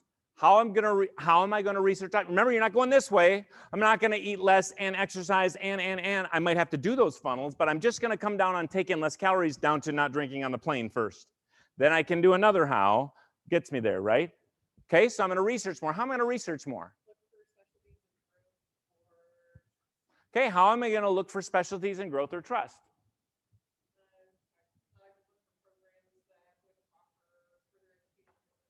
Okay, how am I going to look for programs or, by the way, we offer a certification in Trust Edge. Come on, come on, come on now. Yeah, just a side note, come and get certified. Okay, so here we are with the only person that had the guts to do this with me. And what's the problem? Many of us think we're there and we're not. And it takes work. I thought I'd research this. What am I? Because remember, a final how has a who, when, and where. Right now we have the who, but neither of the others. So let's help. Or did you get further? Okay, so I'm just cutting you off and making an example. Thank you. We skipped the compassion pillar today, so. Okay, I'm gonna pick 3, and then pick 3 from where though? How will I find those? This is the problem. So here's what happens to me. This is what I want you to see. So many people do things and they get to that spot and they get overwhelmed. And they want to go pick 3, but they didn't get to a how that I'm going to even do it online, or I'm going to look at MIT, or I'm going to look at whatever. I got to have that plan because I'll get there and I'll get overwhelmed. And I'll have a choice of going to the gym or running outside the door. And I'll say, I don't know if I feel like running. Actually, I don't feel like going to the gym either. I'll do neither. Unless I've made the choice ahead of time. So where would I go? Let's try that to find these. Okay, so let's pick one. Okay, perfect. So how are you? Okay, so perfect. I love that. So how are you going to move forward with mine? So what's something you could do by today or tomorrow? Right, you can contact our organization. You could say, I mean, it's this simple, but people think, oh, well, I'm too smart, too complex. And yet they don't do the little thing that makes the big difference. So what could be done? I could say, I'm gonna meet him right after everybody's done. I'm gonna run back to his table. Or I'm just gonna come up and interrupt him during a break and just ask him, where would you find? Or maybe in this case, hey, you've been in learning and development for a long time. You know a lot of other places. If not you, who else? Because I want what's best for you, hopefully, and I'm not just, as much as we're teasing, just gonna sell Trust Edge stuff, right?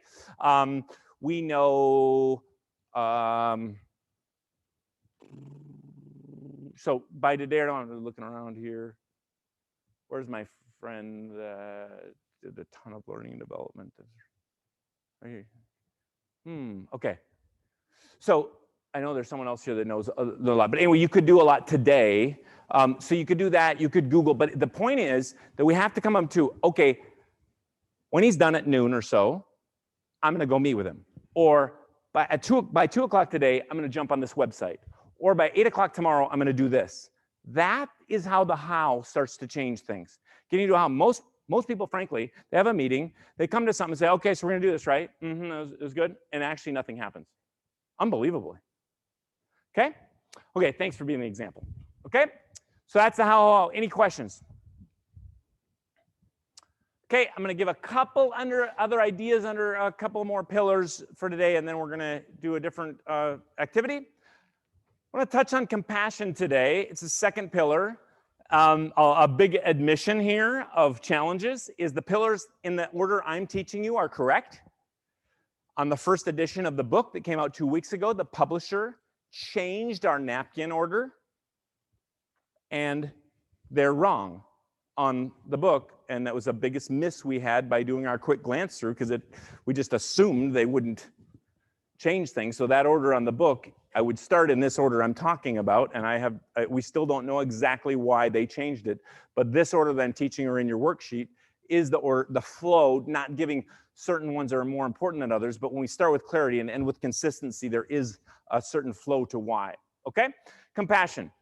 People put faith in those that care beyond themselves. Leading with compassion, we saw this being critical, especially in the pandemic, when CEOs could get themselves out of their mansions and understand that many of their people had, 3 kids running around in an apartment with maybe the husband had COVID and the wife was trying to do her work at the kitchen table while the kids are trying to do homework. And when they could think differently, things started to change.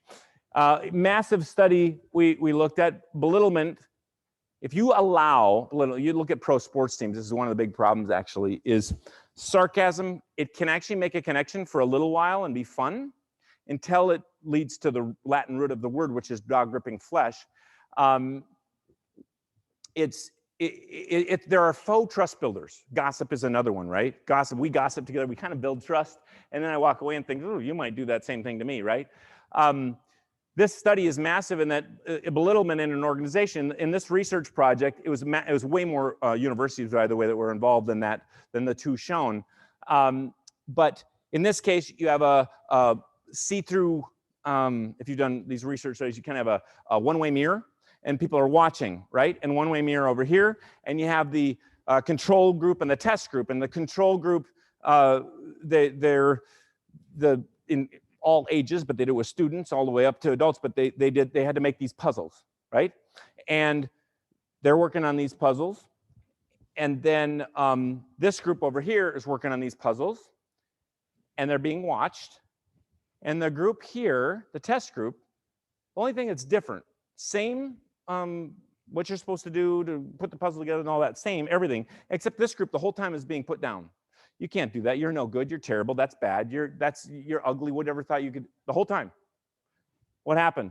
33%, 40% almost less brainstorm ideas just by a negative environment.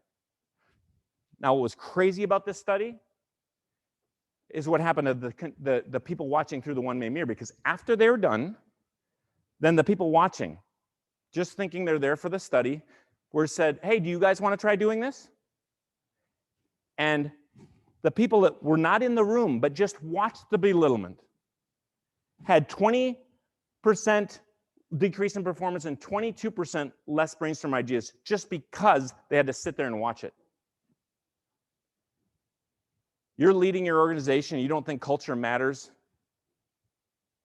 It matters. High trust cultures outperform everyone, and compassion is a part of it. A couple things I'm thinking about here, and I'm not going to go into some of our processes. You can get that from the book and whatever, but a few things I'm thinking about right now under this pillar. One, my wife, amazing.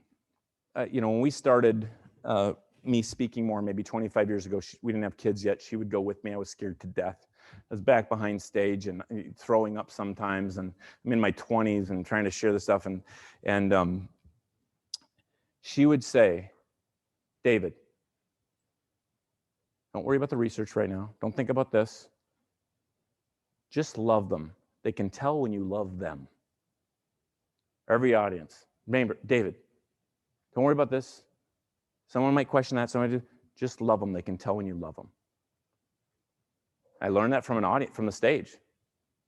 We were talking about this earlier. What we're going to cover today, it's like, well, it doesn't matter to me. I can tell some really funny stories. I can tell some magnetic thing, but what will love them? This followed us through life. Like still today, she texted me this morning, David, remember, just love them. I remember the first time I went into lockdown at the time, it's the biggest mutual fund company in the world. I'm talking to the top 8 people. One of the guys, is over, pricing that if he is off by a quarter, he can be off by, millions of dollars for the $2 trillion in holdings at the time that Vanguard had. And, this heavy vehicle in this locked in area of the Vanguard facility and whatever. And it's like dealing with this trust issue with the top 8 people. And he's like, Lisa, just text me. David, remember, just love them. They can tell when you love them. And an unbelievable thing happened in the top 8 people of Vanguard that day. I can remember not so many years ago, 7 or 8, when Lisa went with me the first time or second time, I guess, when I was in East Africa with the president of Kenya. And it's the first time I'm meeting the president. You got 3,000 people gathered around. You got machine guns all around. and you got the vice president. I know I'm supposed to meet the president, then I'm supposed to kind of talk to the country. And I'm sweating. And my wife just grabs my hand quick and she's, well, just love them. They can tell when you love them. And I think by God's grace, I got up that day and talked to the country and the president by loving them. And one thing we've done in our company that's new, it isn't the research piece, but under this pillar, is we ask the question now, does this love our client? Does this love our employee? Here's the problem. If you're leading the company, you have power. You get to say how much you pay them. You get to say how much benefits they have. You get to say what they take off. You get to have a total view that is opposite of Jesus. You can have a total view. You can even kind of look like it and justify it. Because you have power. And what did Jesus do all the time? He came under. How will this love them? The way we built our certification platform, by the way, and I'm really proud of the team, not myself as much, is they came from this view of how would we love them? So the whole reason we built this whole platform this way is assessments are, if you're part of the community, assessments are free. You don't get pinged each assessment on that. If our annual event, that's part of it. You just come back. There were some things we said, what will love them? And it changed the way we do business. But you ought to ask it also inside your own employees. How do you love them? How do you show love to them? That's one thing that's continuing to change us right now under this pillar. I want to touch on a couple questions I think we should all be asking under the character pillar. 3 questions. Number 1, would you follow you?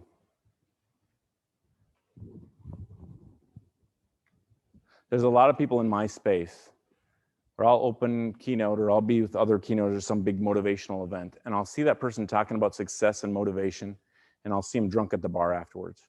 I one time saw someone speak to an audience of thousands on relationships, and I found out she was divorced 3 or 5 times. Like, at what point is it you? You know, it's like, we see so many people be different off stage and on stage, and we have it in our stuff, and I thank you for the biggest compliment ever this morning, but one of our values in our company is being the same on stage and off. I want to be most loved, not by you guys. I want to help. I love this work. But I know a lot of speakers that are adored by people that are 5 miles out, and they're hated by their kids and their spouse and their closest friends. And in leadership, you got to think about this. I want to be most adored by those closest to me, most respected by those closest to me, most at least respected, not admired, but respected by those that see me get up in the morning a certain way, see me when no one's looking. The question I would ask you is, would you follow you? Second question I would ask is, do you have decision-making values? We're going to work on this in a little bit. But decision-making values are not your values in your business that you've worked on, and they're not your values in life, like faith, family, friendships. Decision-making values are values that you will make every decision by. When you have decision-making values, your decisions get quicker and more congruent. If you take one of our values, when we had nothing, and some of you know my story, it started with, Lisa and I started in the basement of an older lady's home at 86-year-old Clara Miller's home with black mold on the walls, no windows, no bathroom, no kitchen. We would walk upstairs and share hers. That's how we started our first business. And we didn't know it was illegal to live in a windowless basement, thankfully, because we lived there for 2 years, and it was a lot cheaper than an apartment. But by October, we had $1.40 to our name, 80 cents in the business account, 60 cents in the home account. And that was after paying urgent bills. I remember sitting with her and having my arm around her in front of a grocery store thinking we don't have money to go inside. But we thought about what are the values we're going to live by. And one of our values was excellence. How did this pay off for us? Well, we had this value of whatever we do, we can't do everything. But what we do, let's have it be excellent. So some of you that got the first book, it's not open, there was a couple of them there today, but the Trust Edge. For the first 10 years of our business, I lost everything about 3 times. We had a tipping point in 2009, and then in a little bit later when, Simon Schuster bought the Trust Edge on the biggest buyout of a non-celebrity book that year, and a lot of other things happened. But what I remember is we finally, at the beginning of that, it's really hard to get a book published, by the way. when you're a no name from Verndale, Minnesota. Who's heard of that, right? Farm kid. I mean, it doesn't matter. And we couldn't get any attention from any. One agent said, oh, we kind of like, okay, finally, we got a New York publisher, not one of the big ones, but New York, whoa, we should do something there. And we got a dinky publisher, I mean dinky. And they both said they might take it. We'd self-publish first.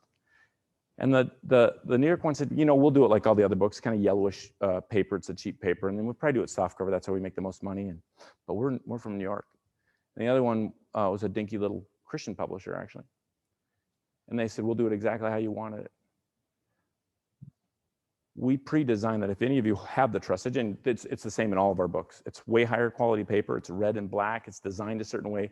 We had a certain passion for excellence because we believe the experience of learning is tactile, it's feel, it's all these other things. And anything we put out, we don't put out a lot, but we put out, it's got to be excellent. Our platform has to be excellent. We put out has to be excellent. Paid off later when, of course, the biggest publisher in the world, real New York publisher, Simon & Schuster, picked it up on the biggest buyout of a non-celebrity. And I don't know how many languages it's in now and all the bestseller stuff and everything else. But whether or not that happened or not, going with this little publisher, we could go to bed every night saying we stayed with our values. No matter that the other thing then did happen. But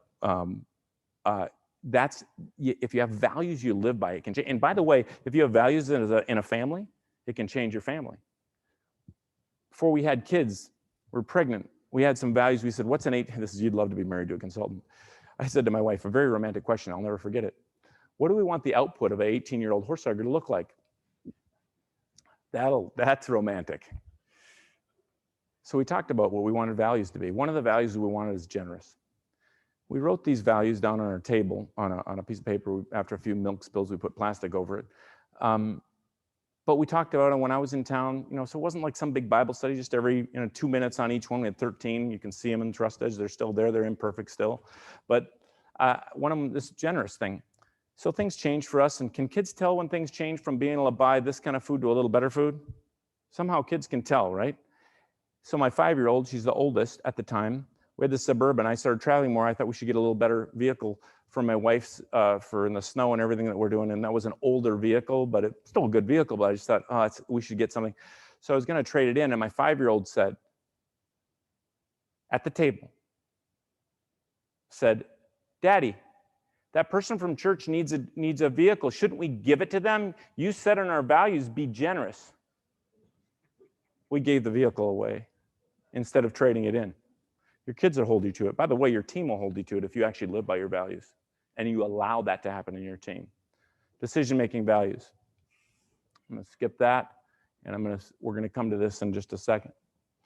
The third question I would ask is, is there any way, and you should ask this every 90 days, at least every year at strategic planning, is there any way you're incentivizing against the character you say you want to have? This is the Wells Fargo problem. They were incenting salespeople against the character they say they have. Until we get police officers to stop taking bribes in East Africa, actually it's not going to happen unless we stop incentivizing it. There's total incentives to take bribes, so why wouldn't people do it? Is your sales team incentivized in a way that's taking away from the character you say you want to have? Is your marketing team? Is your leadership team? Is the front line? You need to keep asking this question. And there's a 7-step process in the book to how to build a company on character. Do not buy into the lie that you're done with your character at 12 years old. You're moving toward or away from high character all the time. All right. I'm going to tell a story under this one, and then we're going to move on to this next part. I want to go to the farm for a second. So mom and dad, I was the youngest, so all my older siblings were off the farm by then. And I was 10 or 11 years old. All my siblings, like I said, I don't know if they're working somewhere else or college or whatever, but it was summer. And I'll never forget this day because there was no hired staff on the farm. It must not have been planting or harvest season. It had to be the long days of summer. We got up early on the farm, usually 5:30 in the morning. We're out the door, but then, of course, the sun's come early in northern Minnesota. I jump in the blue Chevy pickup with Dad after having breakfast. Mom was in the house. We drove down the quarter-mile driveway, went from field to field and irrigator to irrigator. We're at the far reaches of the farm. It's a public dirt road. Remember, we're 8 miles from the nearest town. There are other farms around. You can't see another one from ours, but there are other farms around. It's a public dirt road. As we're driving toward, if you like chili, you'd love our farm. Dark red kidney beans or baked beans, we had semi-loads of those. There's some junk in the middle of the dirt road, and I knew something about my dad. We call him a stoic Norwegian, doesn't say much, but I knew he hates litter. And so I knew exactly what I was supposed to do when he swerved that pickup truck over in such a way that my door was immediately above the litter. I opened the door, I reached down, and I picked up that Playboy magazine. Now, I'm not really here to tell you what's right and wrong. I used to be an ethics professor. I am here to tell you, you act on what you say you don't believe, you lose trust in less than a second. I knew exactly what my daddy said he believed about this kind of thing.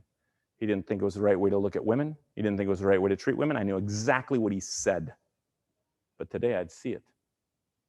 I dropped that magazine to the floor of the pickup truck. He kicked it into the seat. We kept going from field to field and irrigator to irrigator, checking the center pivots, checking the beans, checking the crops. Pretty soon it's about mid-morning on the farm, so you know what that is, about 7:30. Come driving up the quarter-mile driveway up toward the home, and Dad drops me off at the house so I can go in and help Mom play. I don't know what I was supposed to do, some random time in the mid-morning. He then drove another football field length, about 100 yards out to the shop. It's the backside of the farm, quarter-mile driveway, no one can see. I went to the house. Some of you can remember when there was one phone on a farm with a cord attached. Who ever had party lines? You've lived. The phone rang. Mom took the message. Usually nothing was so urgent then. She would just put the message on Dad's lunch spot, but not this day. On this day, she took the message and she said, David, go give this to your daddy. Must have been urgent. I took the message. I ran out in the attached garage. Remember, there's no windows on the back side of the house, no way to see what Dad was up to, no way he would hear me coming. He lost most of his hearing in the Korean War. But on this day, I was. And I still don't know why, but I ran up to that attached garage, inside the attached garage, to the entry door. And the entry door has one little entry door window. I still don't know why I paused instead of running right through like I usually did, but I paused inside. And I looked, and 100 yards away, I saw my daddy not knowing I was watching. And I watched him pull himself out from under the combine he's working on. I watched him walk around the other side of the blue Chevy pickup truck between two trees. I watched him open the door. I watched him reach under the seat. I watched him pick up that Playboy magazine, and I will never forget what I saw. Because I knew what he said about this kind of thing, but today I would see it. And on that day, without thinking a soul's watching, I watched my daddy keep his arm outstretched and walk 30 paces over to the shop furnace where I watched him throw it into the fire. Think I trust my daddy? Absolutely, because he does what he says he'll do even when he's looking for that's where we create the habits for when someone just might be. I always wondered, why did 500-600 people come to Mom and Dad's 50th anniversary in nowhere, Minnesota? I mean, literally, the only county that doesn't have lakes. There's no reason to go there. 3 hours from me. People came back from the UK. They came, if they worked for them, they came from Alaska. I think people love to celebrate people and work with people that do what they say they'll do, even when no one's looking. I don't think what made him a successful farmer, and he started with nothing, moved from North Dakota. They didn't have electricity or running water. I think they have in North Dakota now, but built this farm up, and I noticed it. I don't think it was his great competency, even though he first to graduate from the University of Minnesota in agriculture and had some good competency and creativity. I think the reason that he was so successful was that. People love to follow that. So,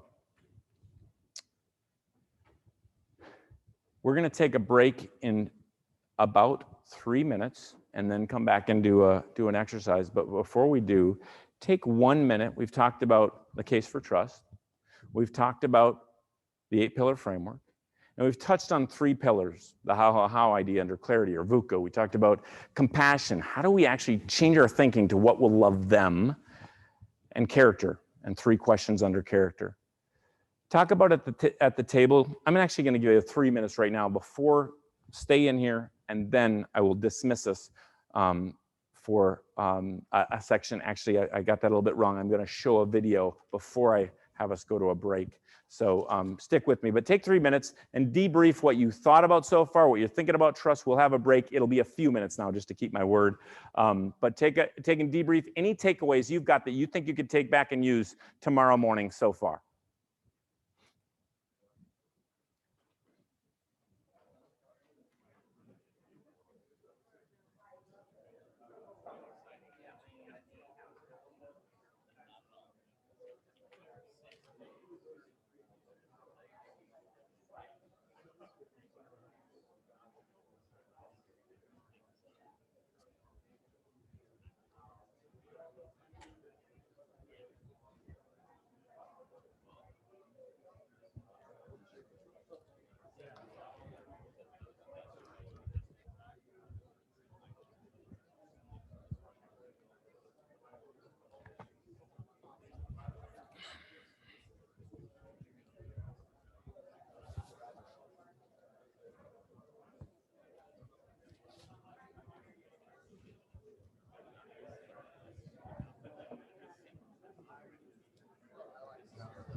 Okay, team, come on back.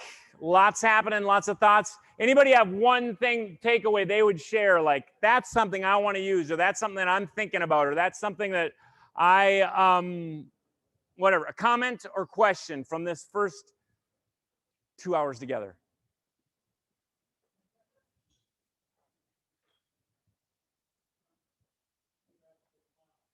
How? Keep asking how. Good, thank you. Anything else pop out to somebody? Yes, sir.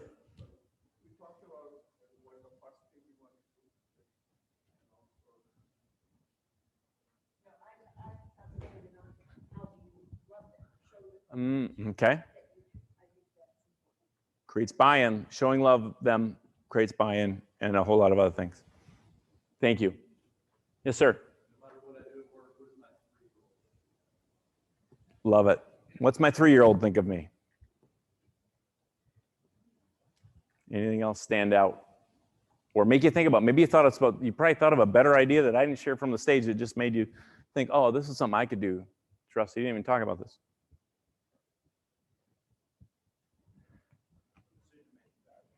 Decision-making values.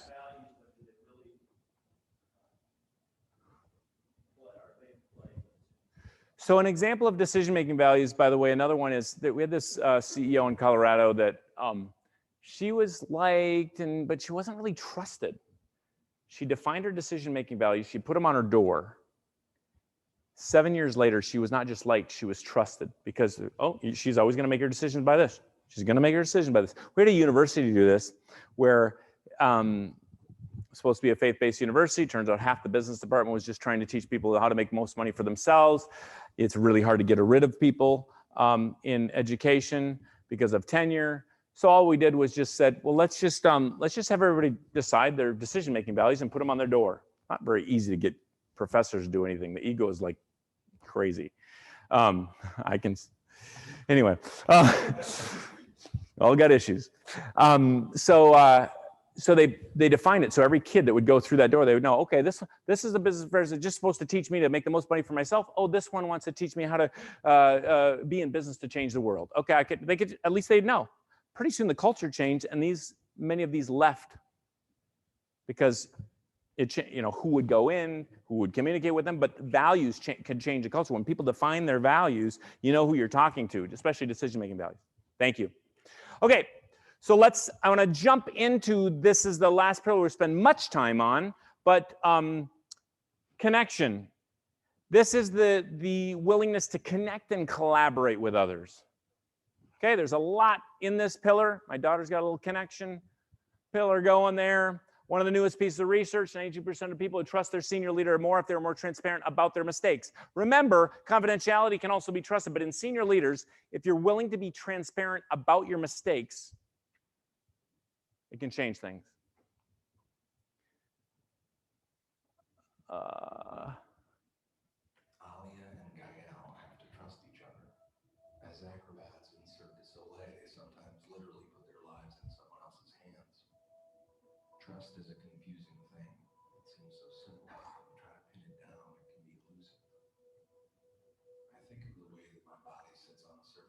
opportunity, unknown.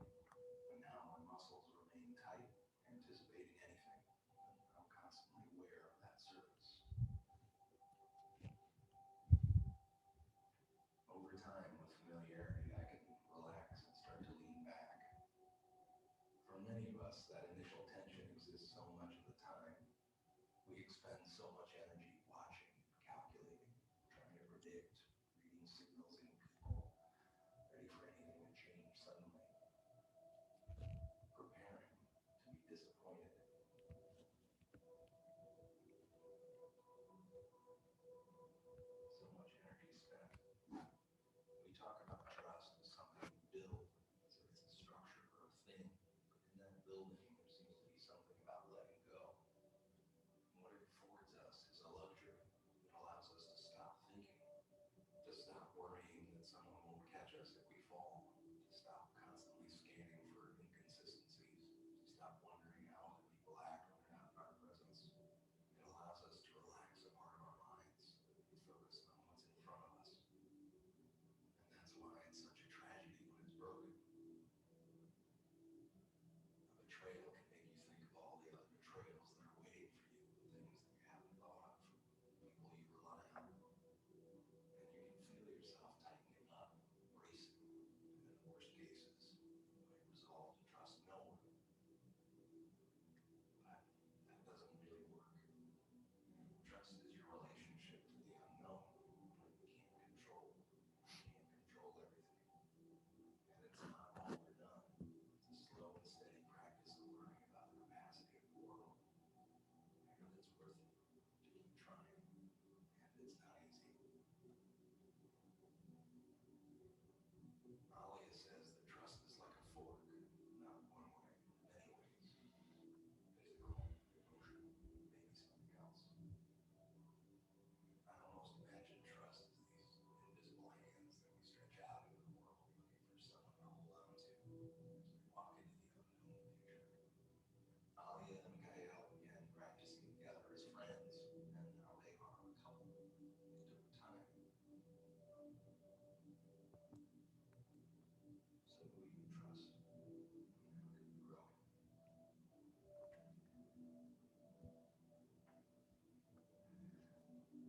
So, other than having to work out more, Drew, we're doing that next after the break. You just trust me. Yeah. Okay, what stood out to you right off? What's something that stood out to you from that? Should probably have you pair up, but I've got to move to the break to keep that commitment. Intentional of every movement. Yes. What else? They had to talk. They didn't get to here, but did they sometime? Likely. Yeah.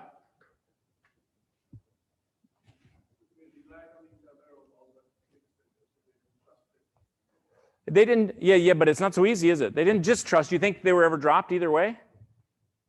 Absolutely. It was rebuilding and rebuilding and rebuilding and rebuilding trust. This is why I skipped the commitment pillar today, but I'll tell you, you never rebuild trust on the apology. People think they rebuild trust on the apology. Never. I remember the CEO from the Netherlands came to America. I said, what do you notice different in America? You've been here a couple weeks. He said, one of the first thing I noticed, David, you got a bunch of lying apologists over here. These guys that come in every day and they say, I'm sorry they're late. I'm sorry I'm late. Tomorrow they say, I'm sorry I'm late. And then they say, I'm sorry I'm late. We never trust. It doesn't mean you don't need to give an apology, offer an apology to open the door of communication. But the only way to rebuild trust is to make and keep a new commitment. It doesn't matter if you're British Petroleum with an oil spill or an individual. You have to make and keep a new commitment.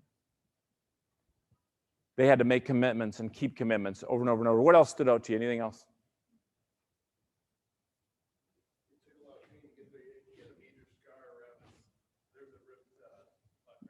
A lot of pain. It's interesting, you know, the most edified sport in the Winter Olympics is curling. Except for those from Kansas City, is single ladies figure skating, which is interesting, but it's nothing compared to the complexity of doubles. What do you mean? You're going to pick me up and just toss me over there?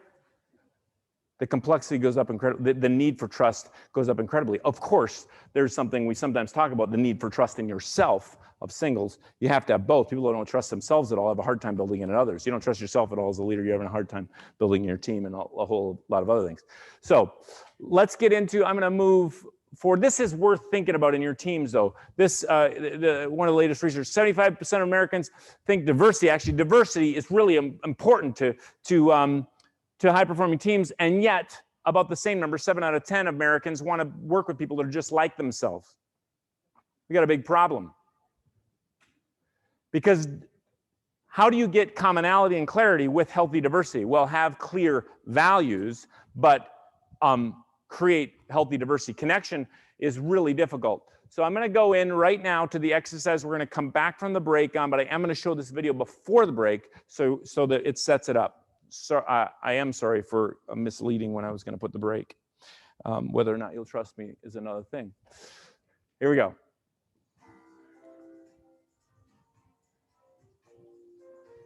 One way to build trust, connection, and collaboration is building a trust shield. We often hear this is a favorite exercise for people that do it. Before you think it's kind of elementary, top executives, pro sports teams, top leadership teams, even government officials have been through this process and seen great success because of it. Socrates said, know thyself. There's a truth.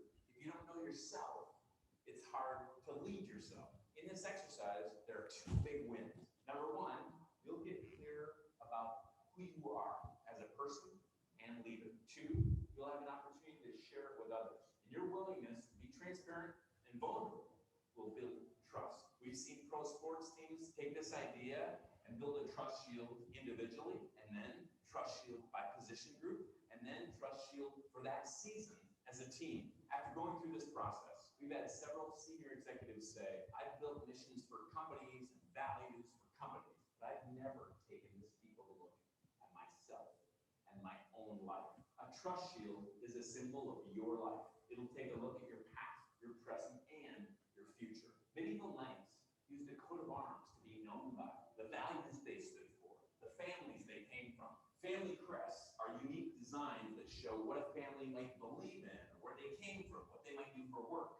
Ancient Romans used special insignias on their shields to define the regiment, military unit they came from. By the 1200s, these special designs or insignias became more and more famous. Churches, towns, even royalty were using them to give representation of what they stood for and where they were from. In fact, it was a precursor to the modern day logo. Let's create our own trust shield. Remember, it's your shield and a representation of you. You have total freedom, without judgment. You can share your mission, your values, your past, whatever you'd like to share. This is your life. Remember, a shield protects. This is the paradox of creating a shield. By creating it, you'll know yourself more. And then share your story with others. And when other people know your story, they actually tend to protect you more. There are 8 areas of the shield. You can use words to describe them. You can use pictures, drawings, whatever will help you remember and define your life. The first area is background. What are the significant moments in your life? Those shaping events, tipping points. Maybe it was emotional or impactful events that really made you who you are today. Draw a picture or write some words that stand for those moments. The second area is mission. What's the purpose that you have that drives you in your life? What are you really about? The third area is values. These are the values that you make decisions by as a leader or as an individual. These aren't your priorities in life. We'll get to that in a little bit. But these are the values that you are going to make decisions by. You might have already done an exercise that defined your top 5 values. If you did, you can put those down right here. The fourth area is life priorities. We find that people want to write down what their priorities in life really are. For some, it's family or faith or friends. Whatever your priorities are, go ahead and write them down in this fourth area. The fifth area is strengths. What are you good at? What do other people say that you're good at? Don't be shy. You've been given some talent or gifting that makes you special. Write that down in this fifth area. The sixth area is improvements. What are some things you'd like to get better at? but maybe there's some things you need to get better at to be more successful in some way. Go ahead and have the courage to write those down or make some pictures that represent those ideas in this 6th area. The 7th area is life goals. What are some of the short-term and long-term goals you have for yourself? What are some things you'd still like to accomplish in your life? The 8th and final area is legacy. If you left the scene today, what legacy would you like to leave? What do you want to be remembered for? Go ahead and think through that, write it down, draw some pictures around those ideas in this final area of the trust shield. The more we know people, especially our leaders, the more we often give them the benefit of the doubt. So go ahead and take some time, work on your shield, and then we'll share it in an appropriate way. And then I would encourage you, do this in your team, in your family, or in your organization, because deeper connection leads to deeper trust. So a couple thoughts here. Some of you are a little nervous right now. I don't know about this, whatever. Here's what we're going to do.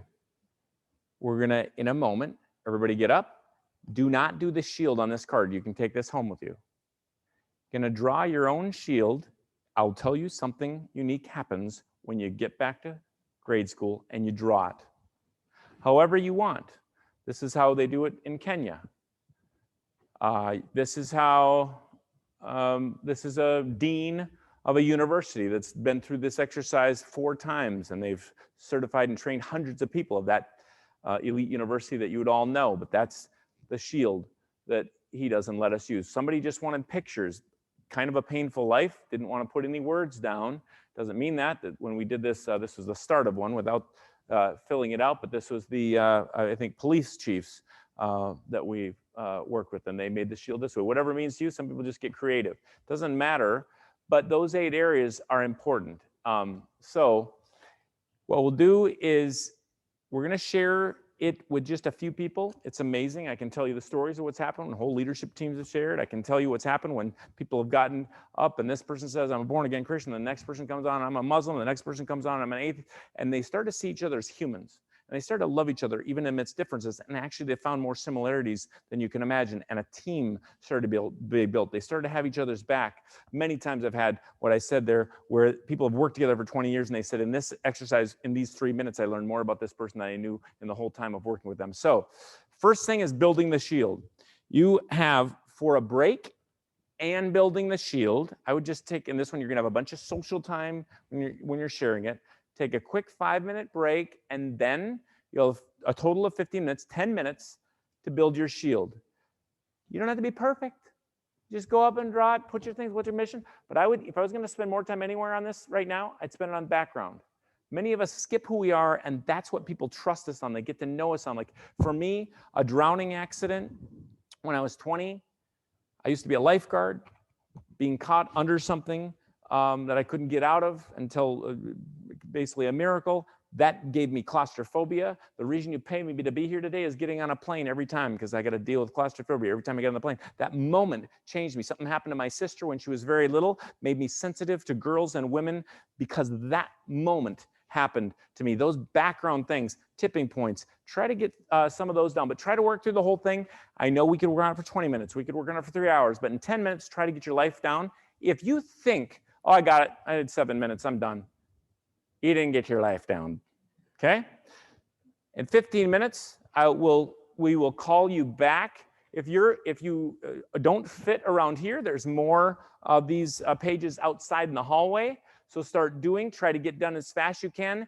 When we call you back, just come and stand around the edge, because I'm just going to give you a quick little instruction, and you're going to go back to your shield. So in 15 minutes, enjoy a break and get your shield done. Come back in 15 minutes.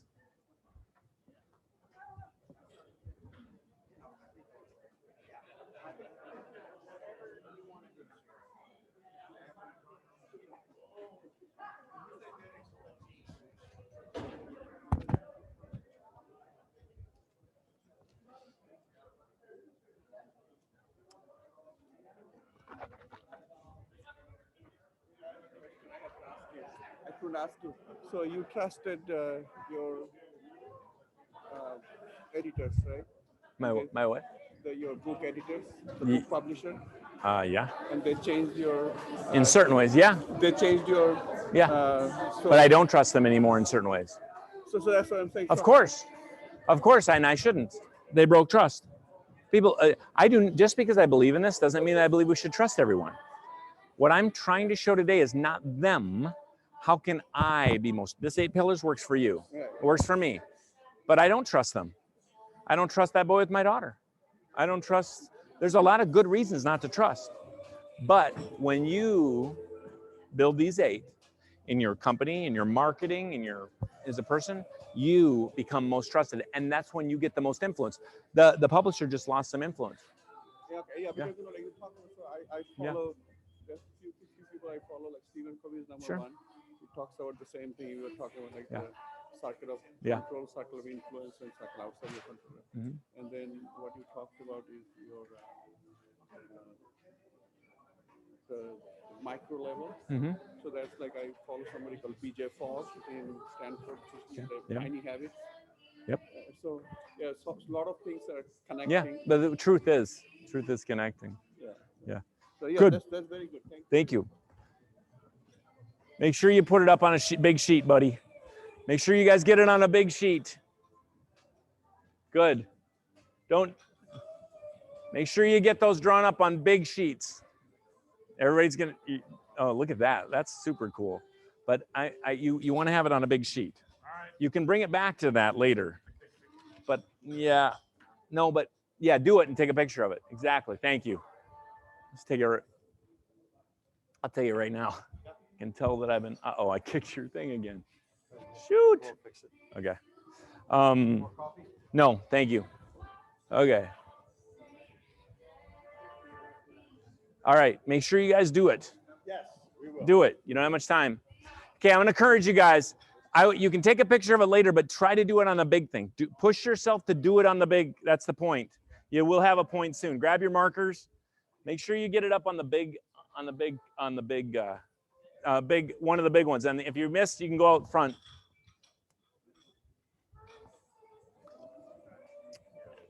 Are you going to do one? Everybody needs to have one, or you're going to be you're going to be left out. There's more of them out front. All right. Make sure you get them. Try it, and make sure you do them on a big sheet. It'll work better. Just you only have 10 minutes or so. All right. Thank you.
No, sorry.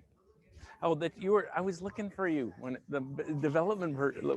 When she asked the question about finding tips on development. Oh, you were at her table. Yeah. Oh, you can share I was ideas. buying your book. Actually. Oh shoot! I was looking. Yeah.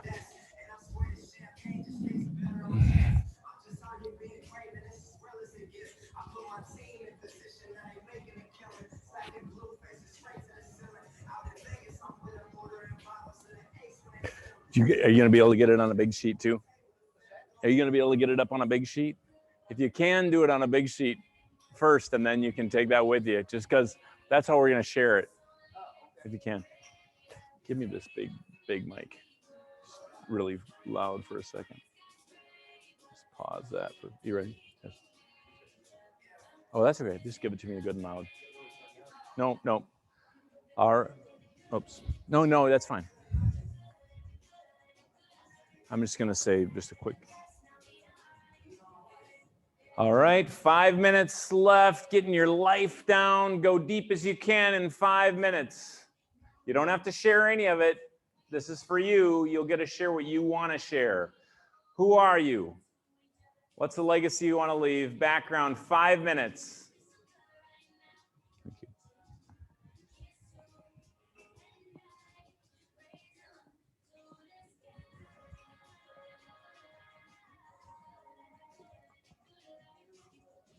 Oh, let's see. You got your, yeah.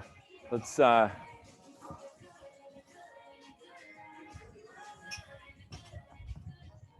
you have an extra sheet?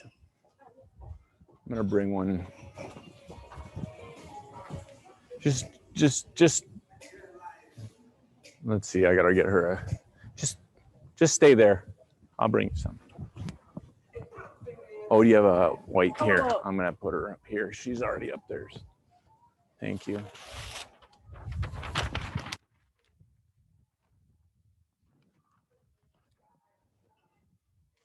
Oh, you got one. Okay. All right. Here we go. Let's find a place so you don't have to go so far.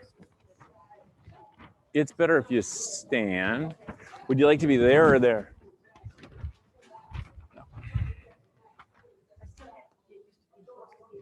Okay, no, that's good. Okay, so I just washed my hands. So it's, were you here to see it? Yeah. Okay, yep, okay. Just do your best in a short time, that'll be good.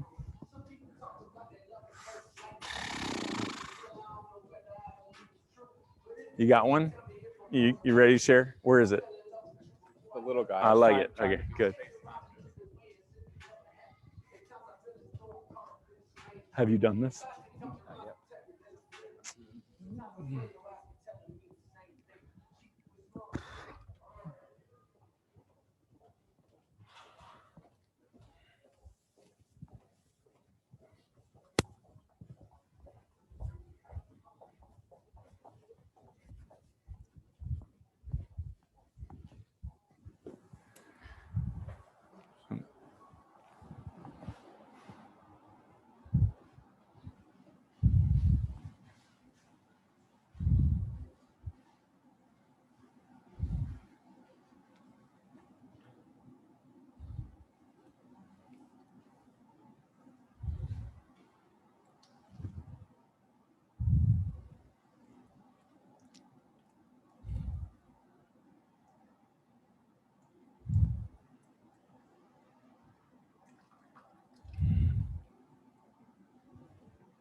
Thank you.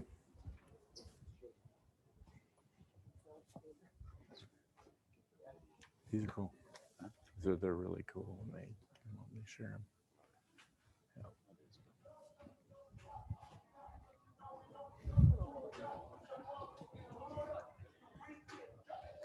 Hey, good. Are you just, did you get this done or no? So I did not actually. Yeah. My grandfather's in a 6-hour surgery. Oh, no. Decided to call the mother. Okay. So I apologize. That's all right.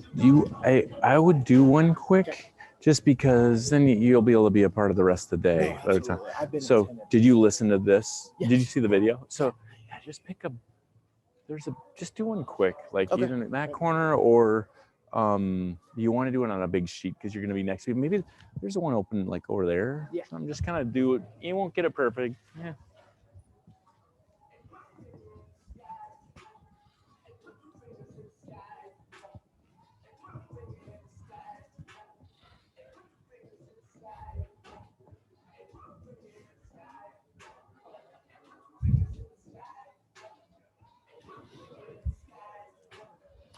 You can leave your papers up. Just leave them up. Leave them up. Yep. You'll take them later.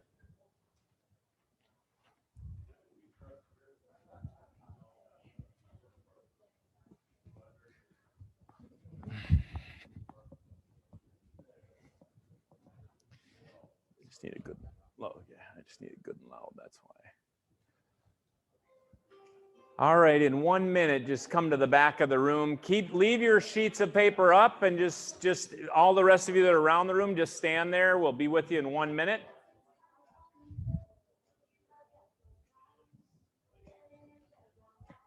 One or 2 minutes, it might be. I'm going to talk out here for a second.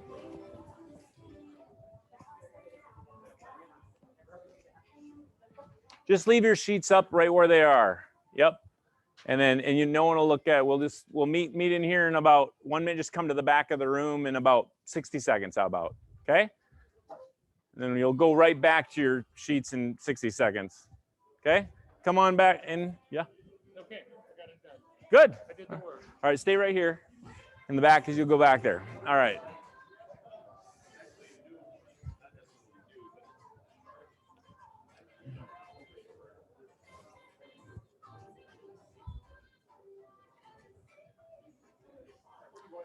Just stand right there. All right, come on back and just stand around the back of the room or the side of the room for a moment. Just those that are coming in, just stand right at the doors back there. Can you make sure everybody out in the back? It just comes in so I can hear. They can hear. Yeah, just stand have them stand at the doors for a second.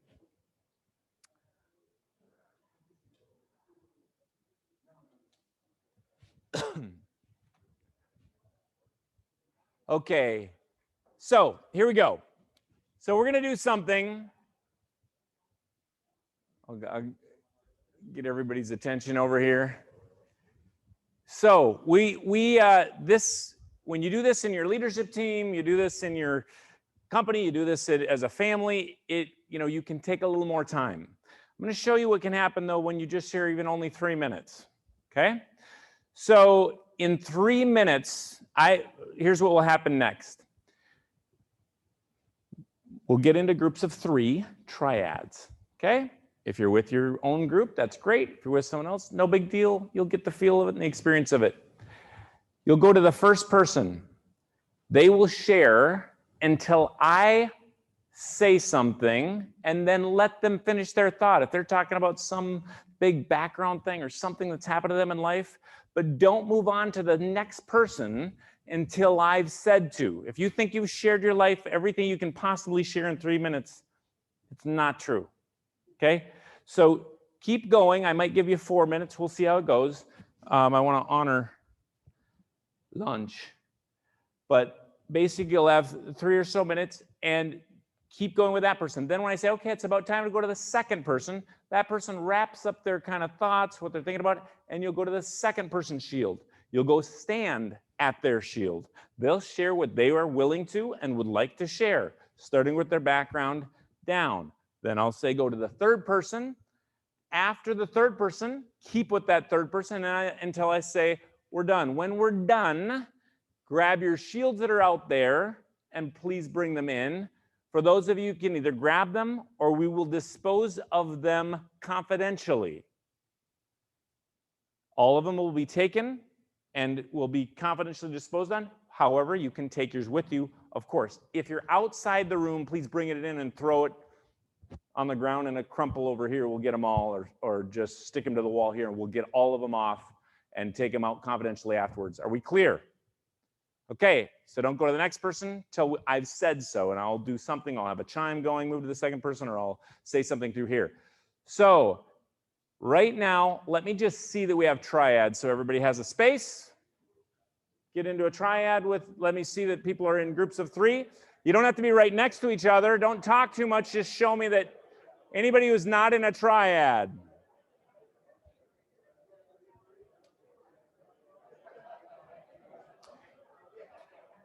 Okay, stand by the first person. The first person's shield can start sharing.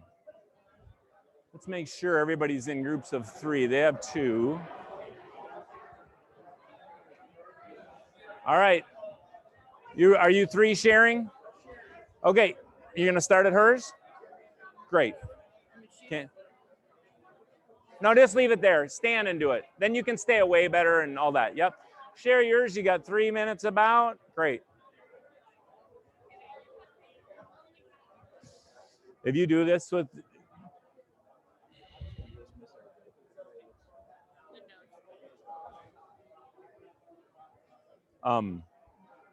this few minutes right here, if you just walk around and hear what happens, actually it's better when they share, actually not be listening, but if you do this for a few minutes, I've done this with executive teams that half the room is crying.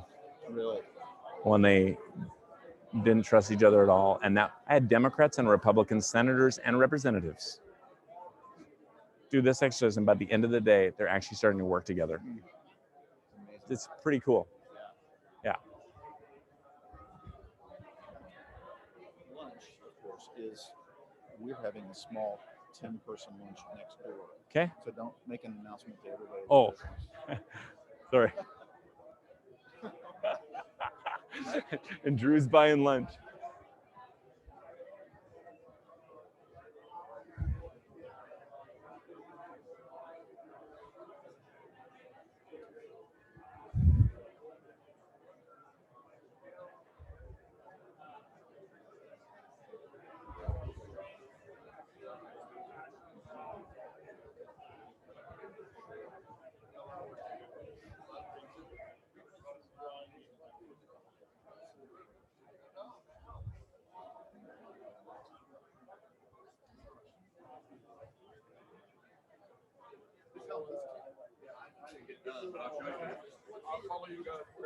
You not until I diss me. You can hear something else, right? Yeah, yeah. Yeah, you got until I dismiss you. Which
test.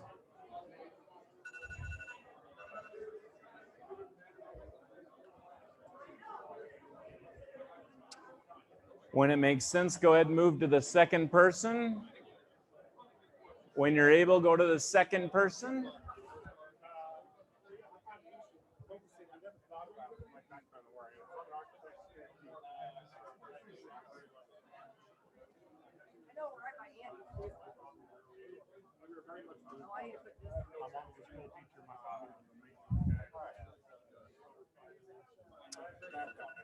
When it makes sense, go to the second person.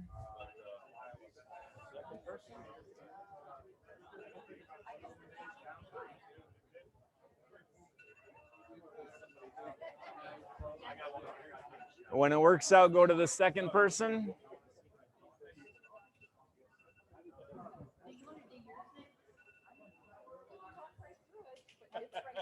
You got to see it. The visual matters. How far away is it? Oh, okay. All right. Go to the second when you can. Yeah. All right. Yes. Yep.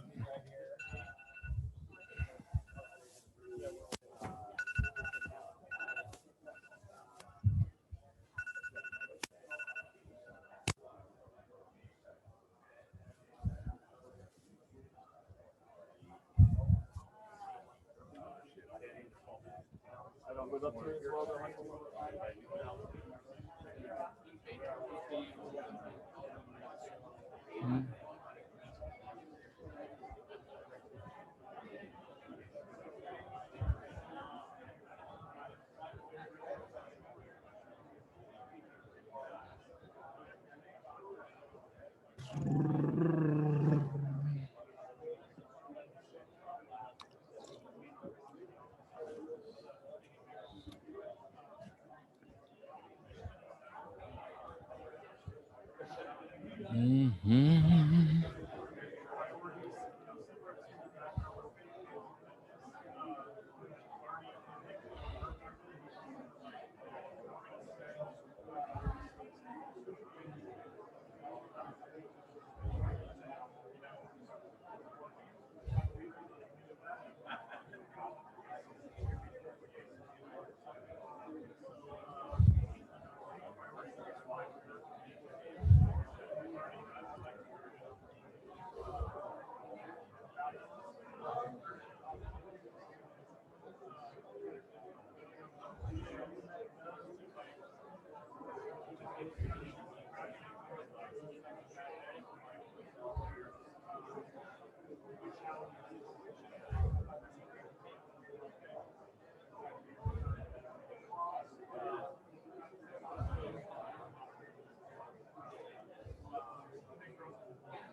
Go ahead and go to the third person when it makes sense. Jump over to the third person.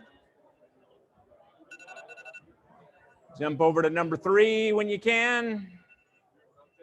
Rotate to number 3, final.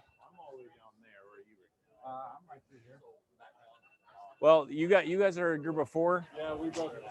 Sorry about So, well, so then you're gonna share for a minute? You're gonna share for a minute? Okay. Oops, sorry about that, sorry. I'm moving. All right, jump to number 3. Jump to number 3 if you can. The only reason is for your sake. I mean, minutes a little too short. Usually you get way longer. So I had other groups that I could have put you that would. Number 3 when you can. Yeah.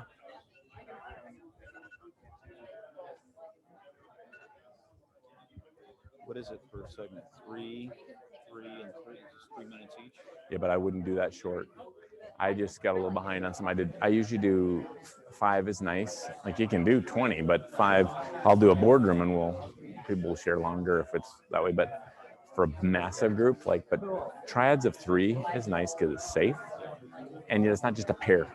You get a weirdo, you got 3, So 3, I've done it in quads too, when we've had time and done 5 minutes each. That can be pretty cool with they get to know each other. They learn so much they can, things change. A couple things I would say ahead of time about when you do this. Third person. Laws of compassion. That, hey, you're there to listen now. This is a high EQ group, didn't say as much. I sometimes, depending on the group, will say something about psychological manipulation or pushing them a little bit, but not keeping it confidential. I'll say something afterwards about that. So can be used, weaponized against you or whatever. Yeah, but it can open people up too if they push it a little bit. Pretty.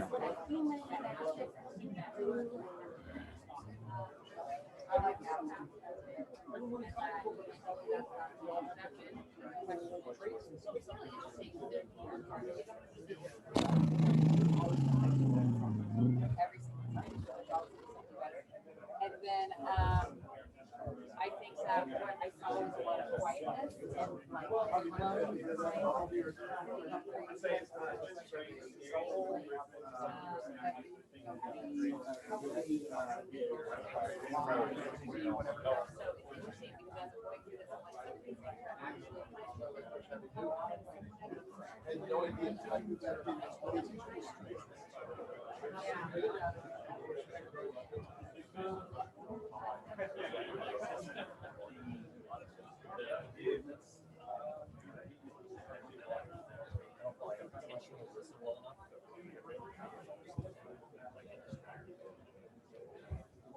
So anyway,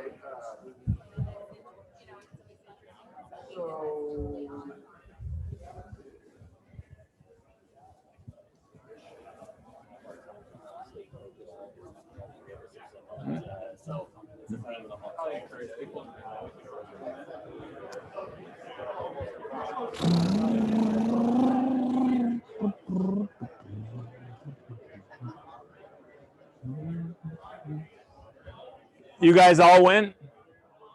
Oh.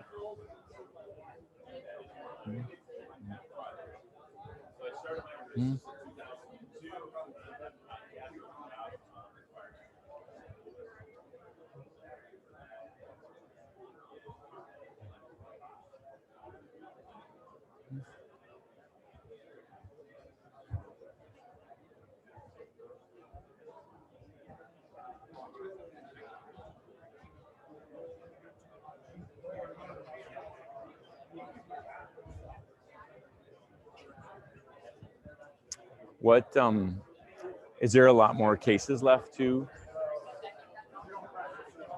This is all right. What's here? Okay. Okay.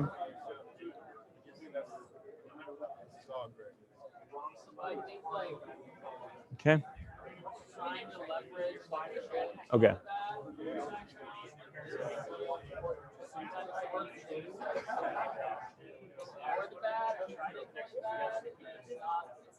One.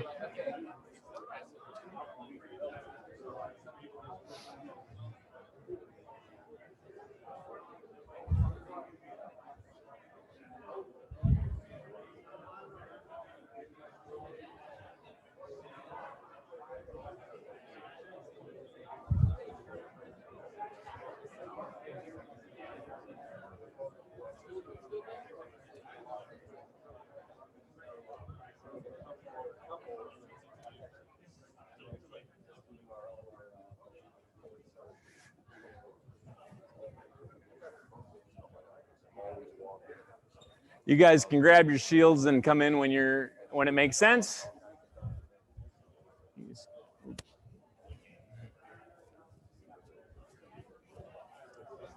You guys can grab those and come in when it makes sense. You guys can go ahead and wrap up and come in when you can.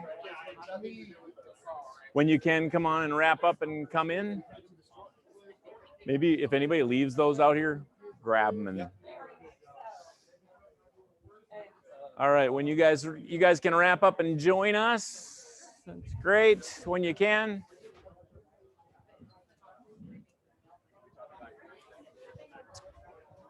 All right, you can kind of wrap up and come on back to your seat for our last 10 or 15 minutes together.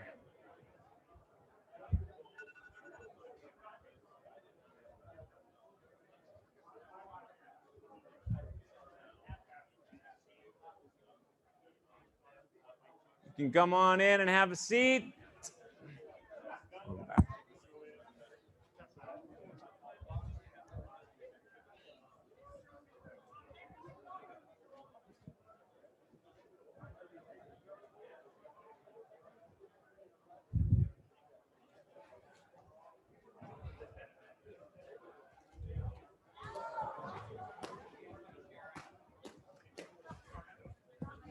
I think I better do that because I'm going to ask some people some things. So you can they both be on or not? Can they both be on or not? Okay.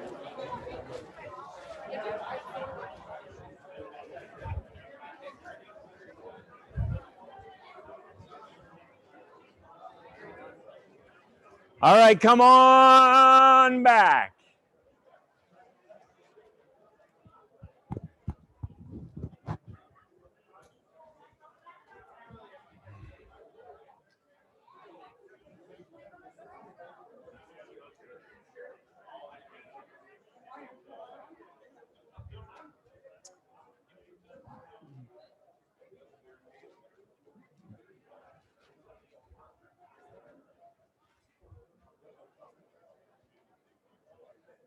All right, ladies and gentlemen, I want to honor your going to the next thing. So come on back, take a seat, take a load off your feet. After this, go out to lunch together or whatever you want to do. But let's take a last 10 minutes here for a moment and touch base.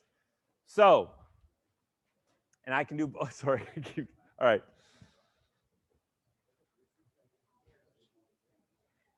All right, a couple things. I want to give you a couple caveats if you ever use something like this as far as an exercise, but let me just hear what was scary about it? Sharing. You look like you're having no problem sharing. All right, why? And some of you are looking tough, but you're not. It was scared to death inside that you had to share something about your life. Some of you, is that not true? Who was it fearful a little bit for?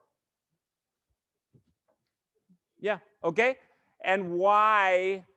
What would you be afraid of? Judgment. What else? Vulnerability. What else? Transparency. Why? Has anybody ever had any information ever in their life weaponized against them? I will never forget telling him in 5th grade I liked that girl. Nobody knew until the whole class.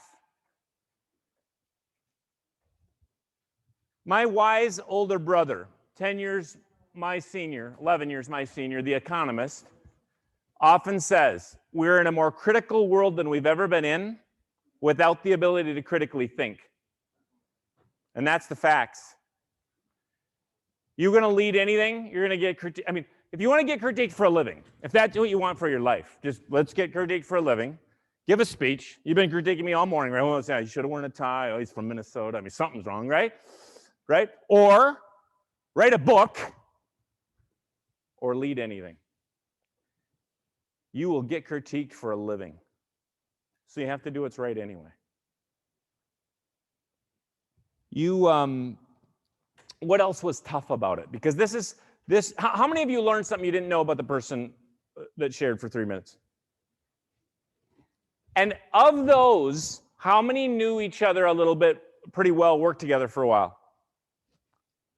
Just a little push to a little more vulnerability, and what happens? People tend to understand you more. They tend to have your back more. They tend to, all kinds of change happens when you push yourself, but it takes a push like this, a little bit of a push, a little bit more intentional vulnerability, and a whole lot of things can happen. What's good that happened? By the way, I would have prepped it. I know this is a high EQ group, but if you ever do this, we didn't go through the laws of compassion today, LAWS, listen, appreciate, wake up and be present and serve selflessly. That's the model for our compassion pillar. And I also would talk about how if you do this exercise, you are committing to keeping it all confidential, whatever anybody shared. What was good about it or surprising? Somebody raise their hand. Yes, sir. We can think we're so different and how similar we often are. That comes out so often. Thank you. What else?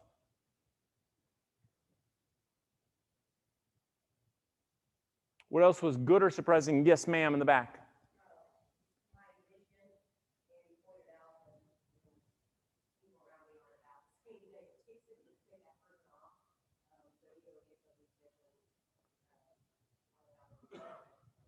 Interesting. Great. And?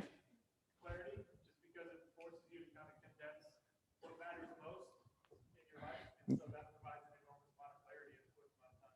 Taking some time and just taking and working on journaling about this, working on your shield, getting clear about who you are will always make you a better leader.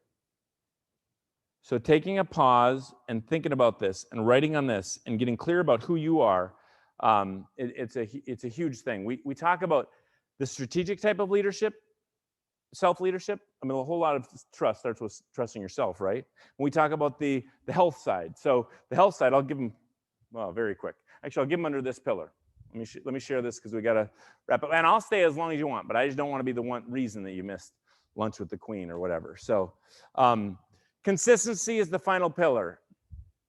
I want to touch on consistency for a couple of reasons, and then I'll give you one idea if you're willing to stick around for it. But what happens when you see inconsistency? Your heart just kind of drops a little bit like this, right? Do you have Krispy Kreme down here? Oh. That was not what I expected. Right? You're all excited for a second. People love to see little things done consistently. This is a very good friend of mine. His name is Kevin Ridgway. This picture was taken January 12, 2017. He was a master's level bodybuilding competitor. He's 48 years old in this picture. This picture was taken the day before he was hit head on by a Land Rover that squashed him in his vehicle. The surgeon said he would have died immediately except for the muscle mass he had on his chest to protect him. So instead, he went into a coma for 5.5 weeks. The doctor said he won't wake from the coma. If he does, it won't be without brain damage. Miraculously, Kevin woke up without brain damage. 66 days after the accident, I got a picture of him. It was the first day he could stand up for just a few moments. In 66 days, Kevin lost 66 pounds. Now, this is no fault of his own. In fact, unbelievably today, he looks like the person on my right, your left. What's the message for you and I in this trust work? Atrophy is absolutely guaranteed without intentional action.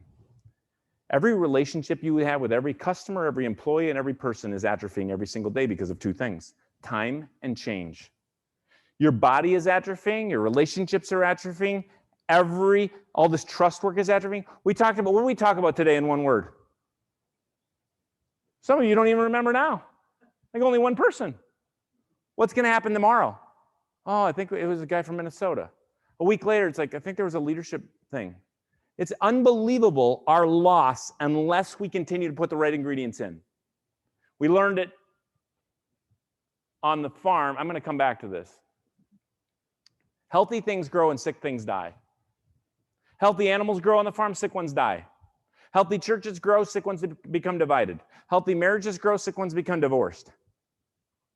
Healthy things tend to grow in some way and sick things tend to die. And there's only one way at business and culture health. That is putting the right fertilizer in, the right input in, the right water in. And if you aren't putting actively building trust, you're losing it. Because we're atrophying every day, every relationship. You have to keep putting clarity in. But David, we got the clarity pillar we shared at the annual meeting. If you're not leveraging the consistency pillar and sharing the mission every 14 days, nobody knows it, so it doesn't matter that you said it at the annual meeting, because if you're not sharing it consistently, you just lost clarity. The only way to drive decisions is people know it, and they only know it by adding consistency to clarity.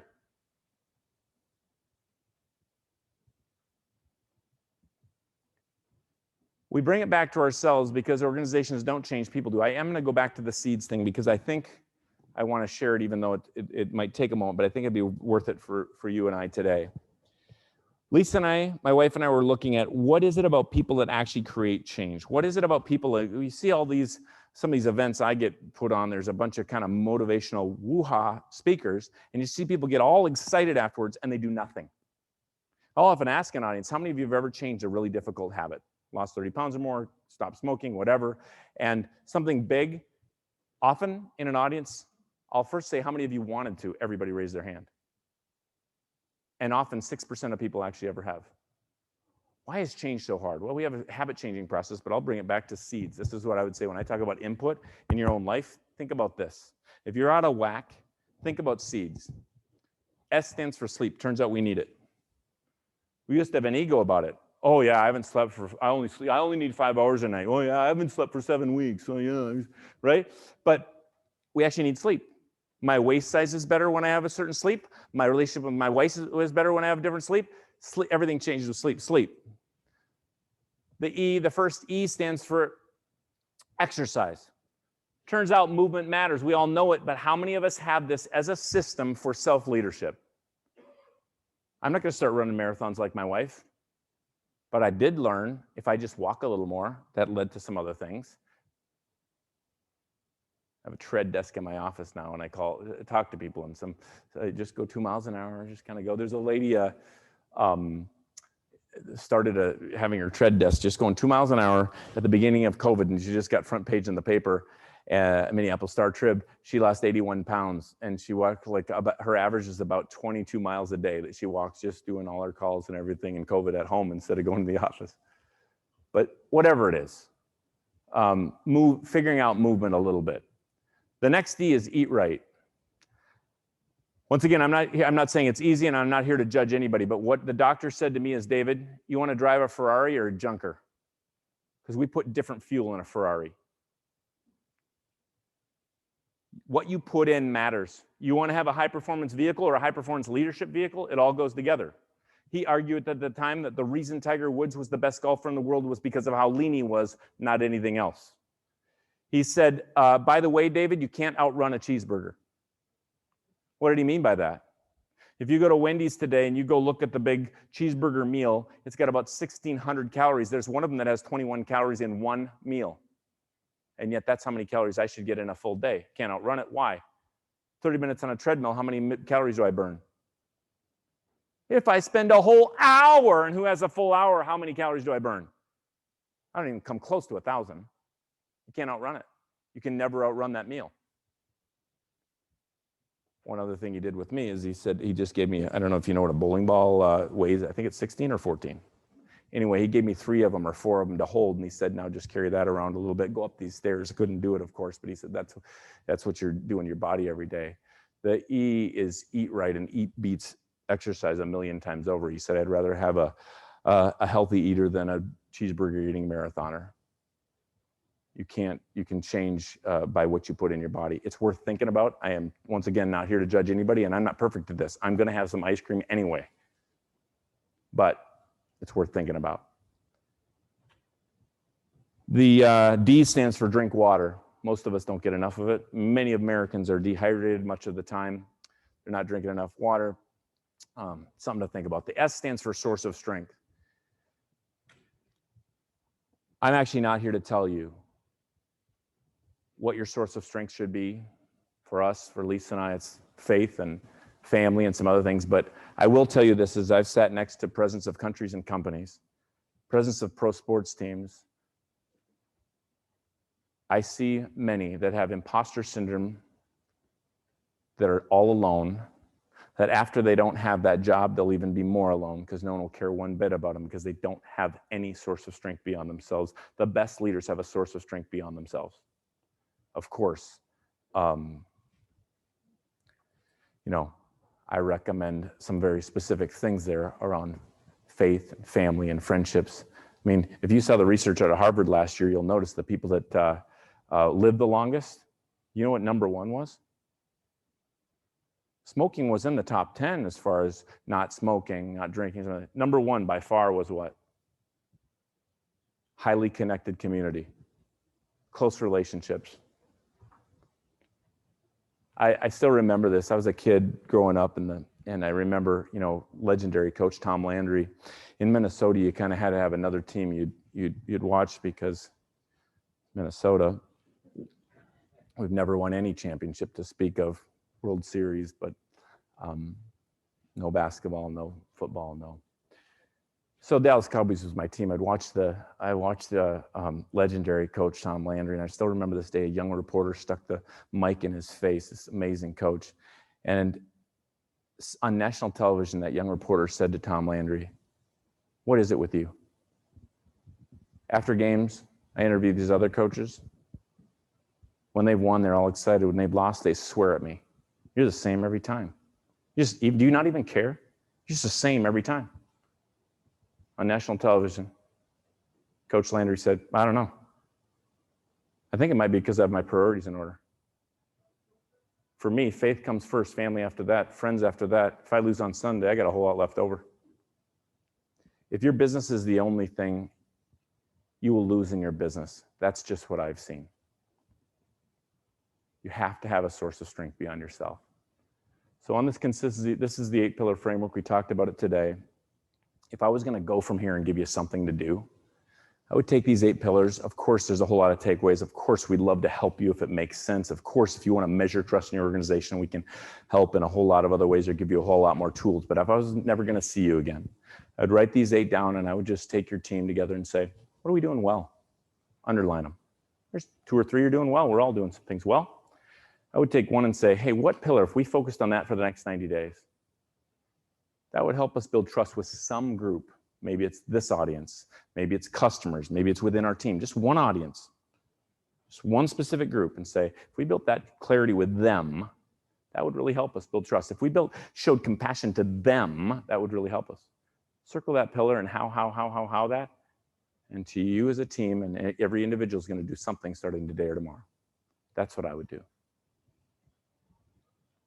So now, well, there's a bunch of reasons to go buy the books or hire me back. You say, well, I thought they were teenagers. They are, but who wants to see a picture of teenagers? I mean, you got a picture from when they were cute.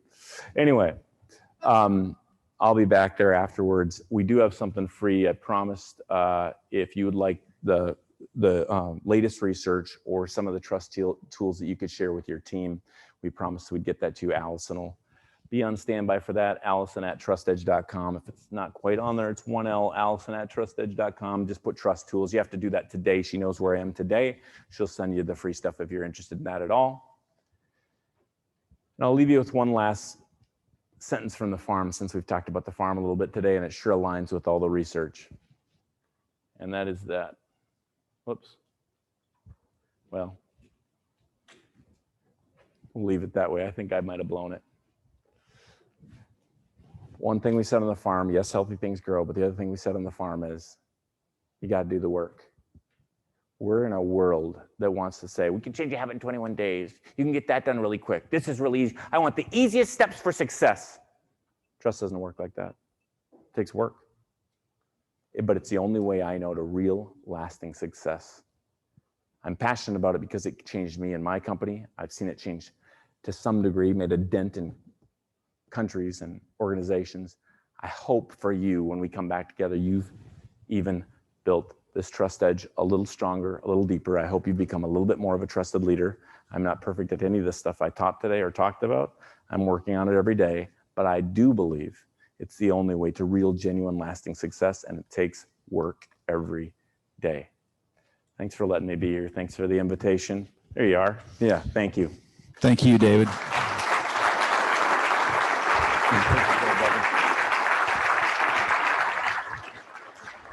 Thank you, David, for providing sharpening, challenging, and inspiring information and teaching to us today. We're very, very grateful. And I just want to close today's session with just a brief word of prayer to thank our Father. Heavenly Father, we do thank you. Our prayer coming into this would be that this would glorify you. And Lord, we just thank you for David's message, his anointing, and his great research and work in this area of trust. And we pray, Father, that we would increasingly lean on you to seek you in our lives and put increasingly our trust in you to provide us with wisdom and guidance in leading in our lives. Father, we praise you for the time today. We pray that you would help us to go out and love them. And coincidentally is the great commandment, love God and love people. And Father, we just pray you'd help us to be vessels that would do that on a genuine and authentic basis. And Father, we acknowledge you as a source of strength. In Christ's name we pray today. Amen. Thank you all for investing your valuable time with us today. We're grateful. Let's give David one more round of applause. Have a great day.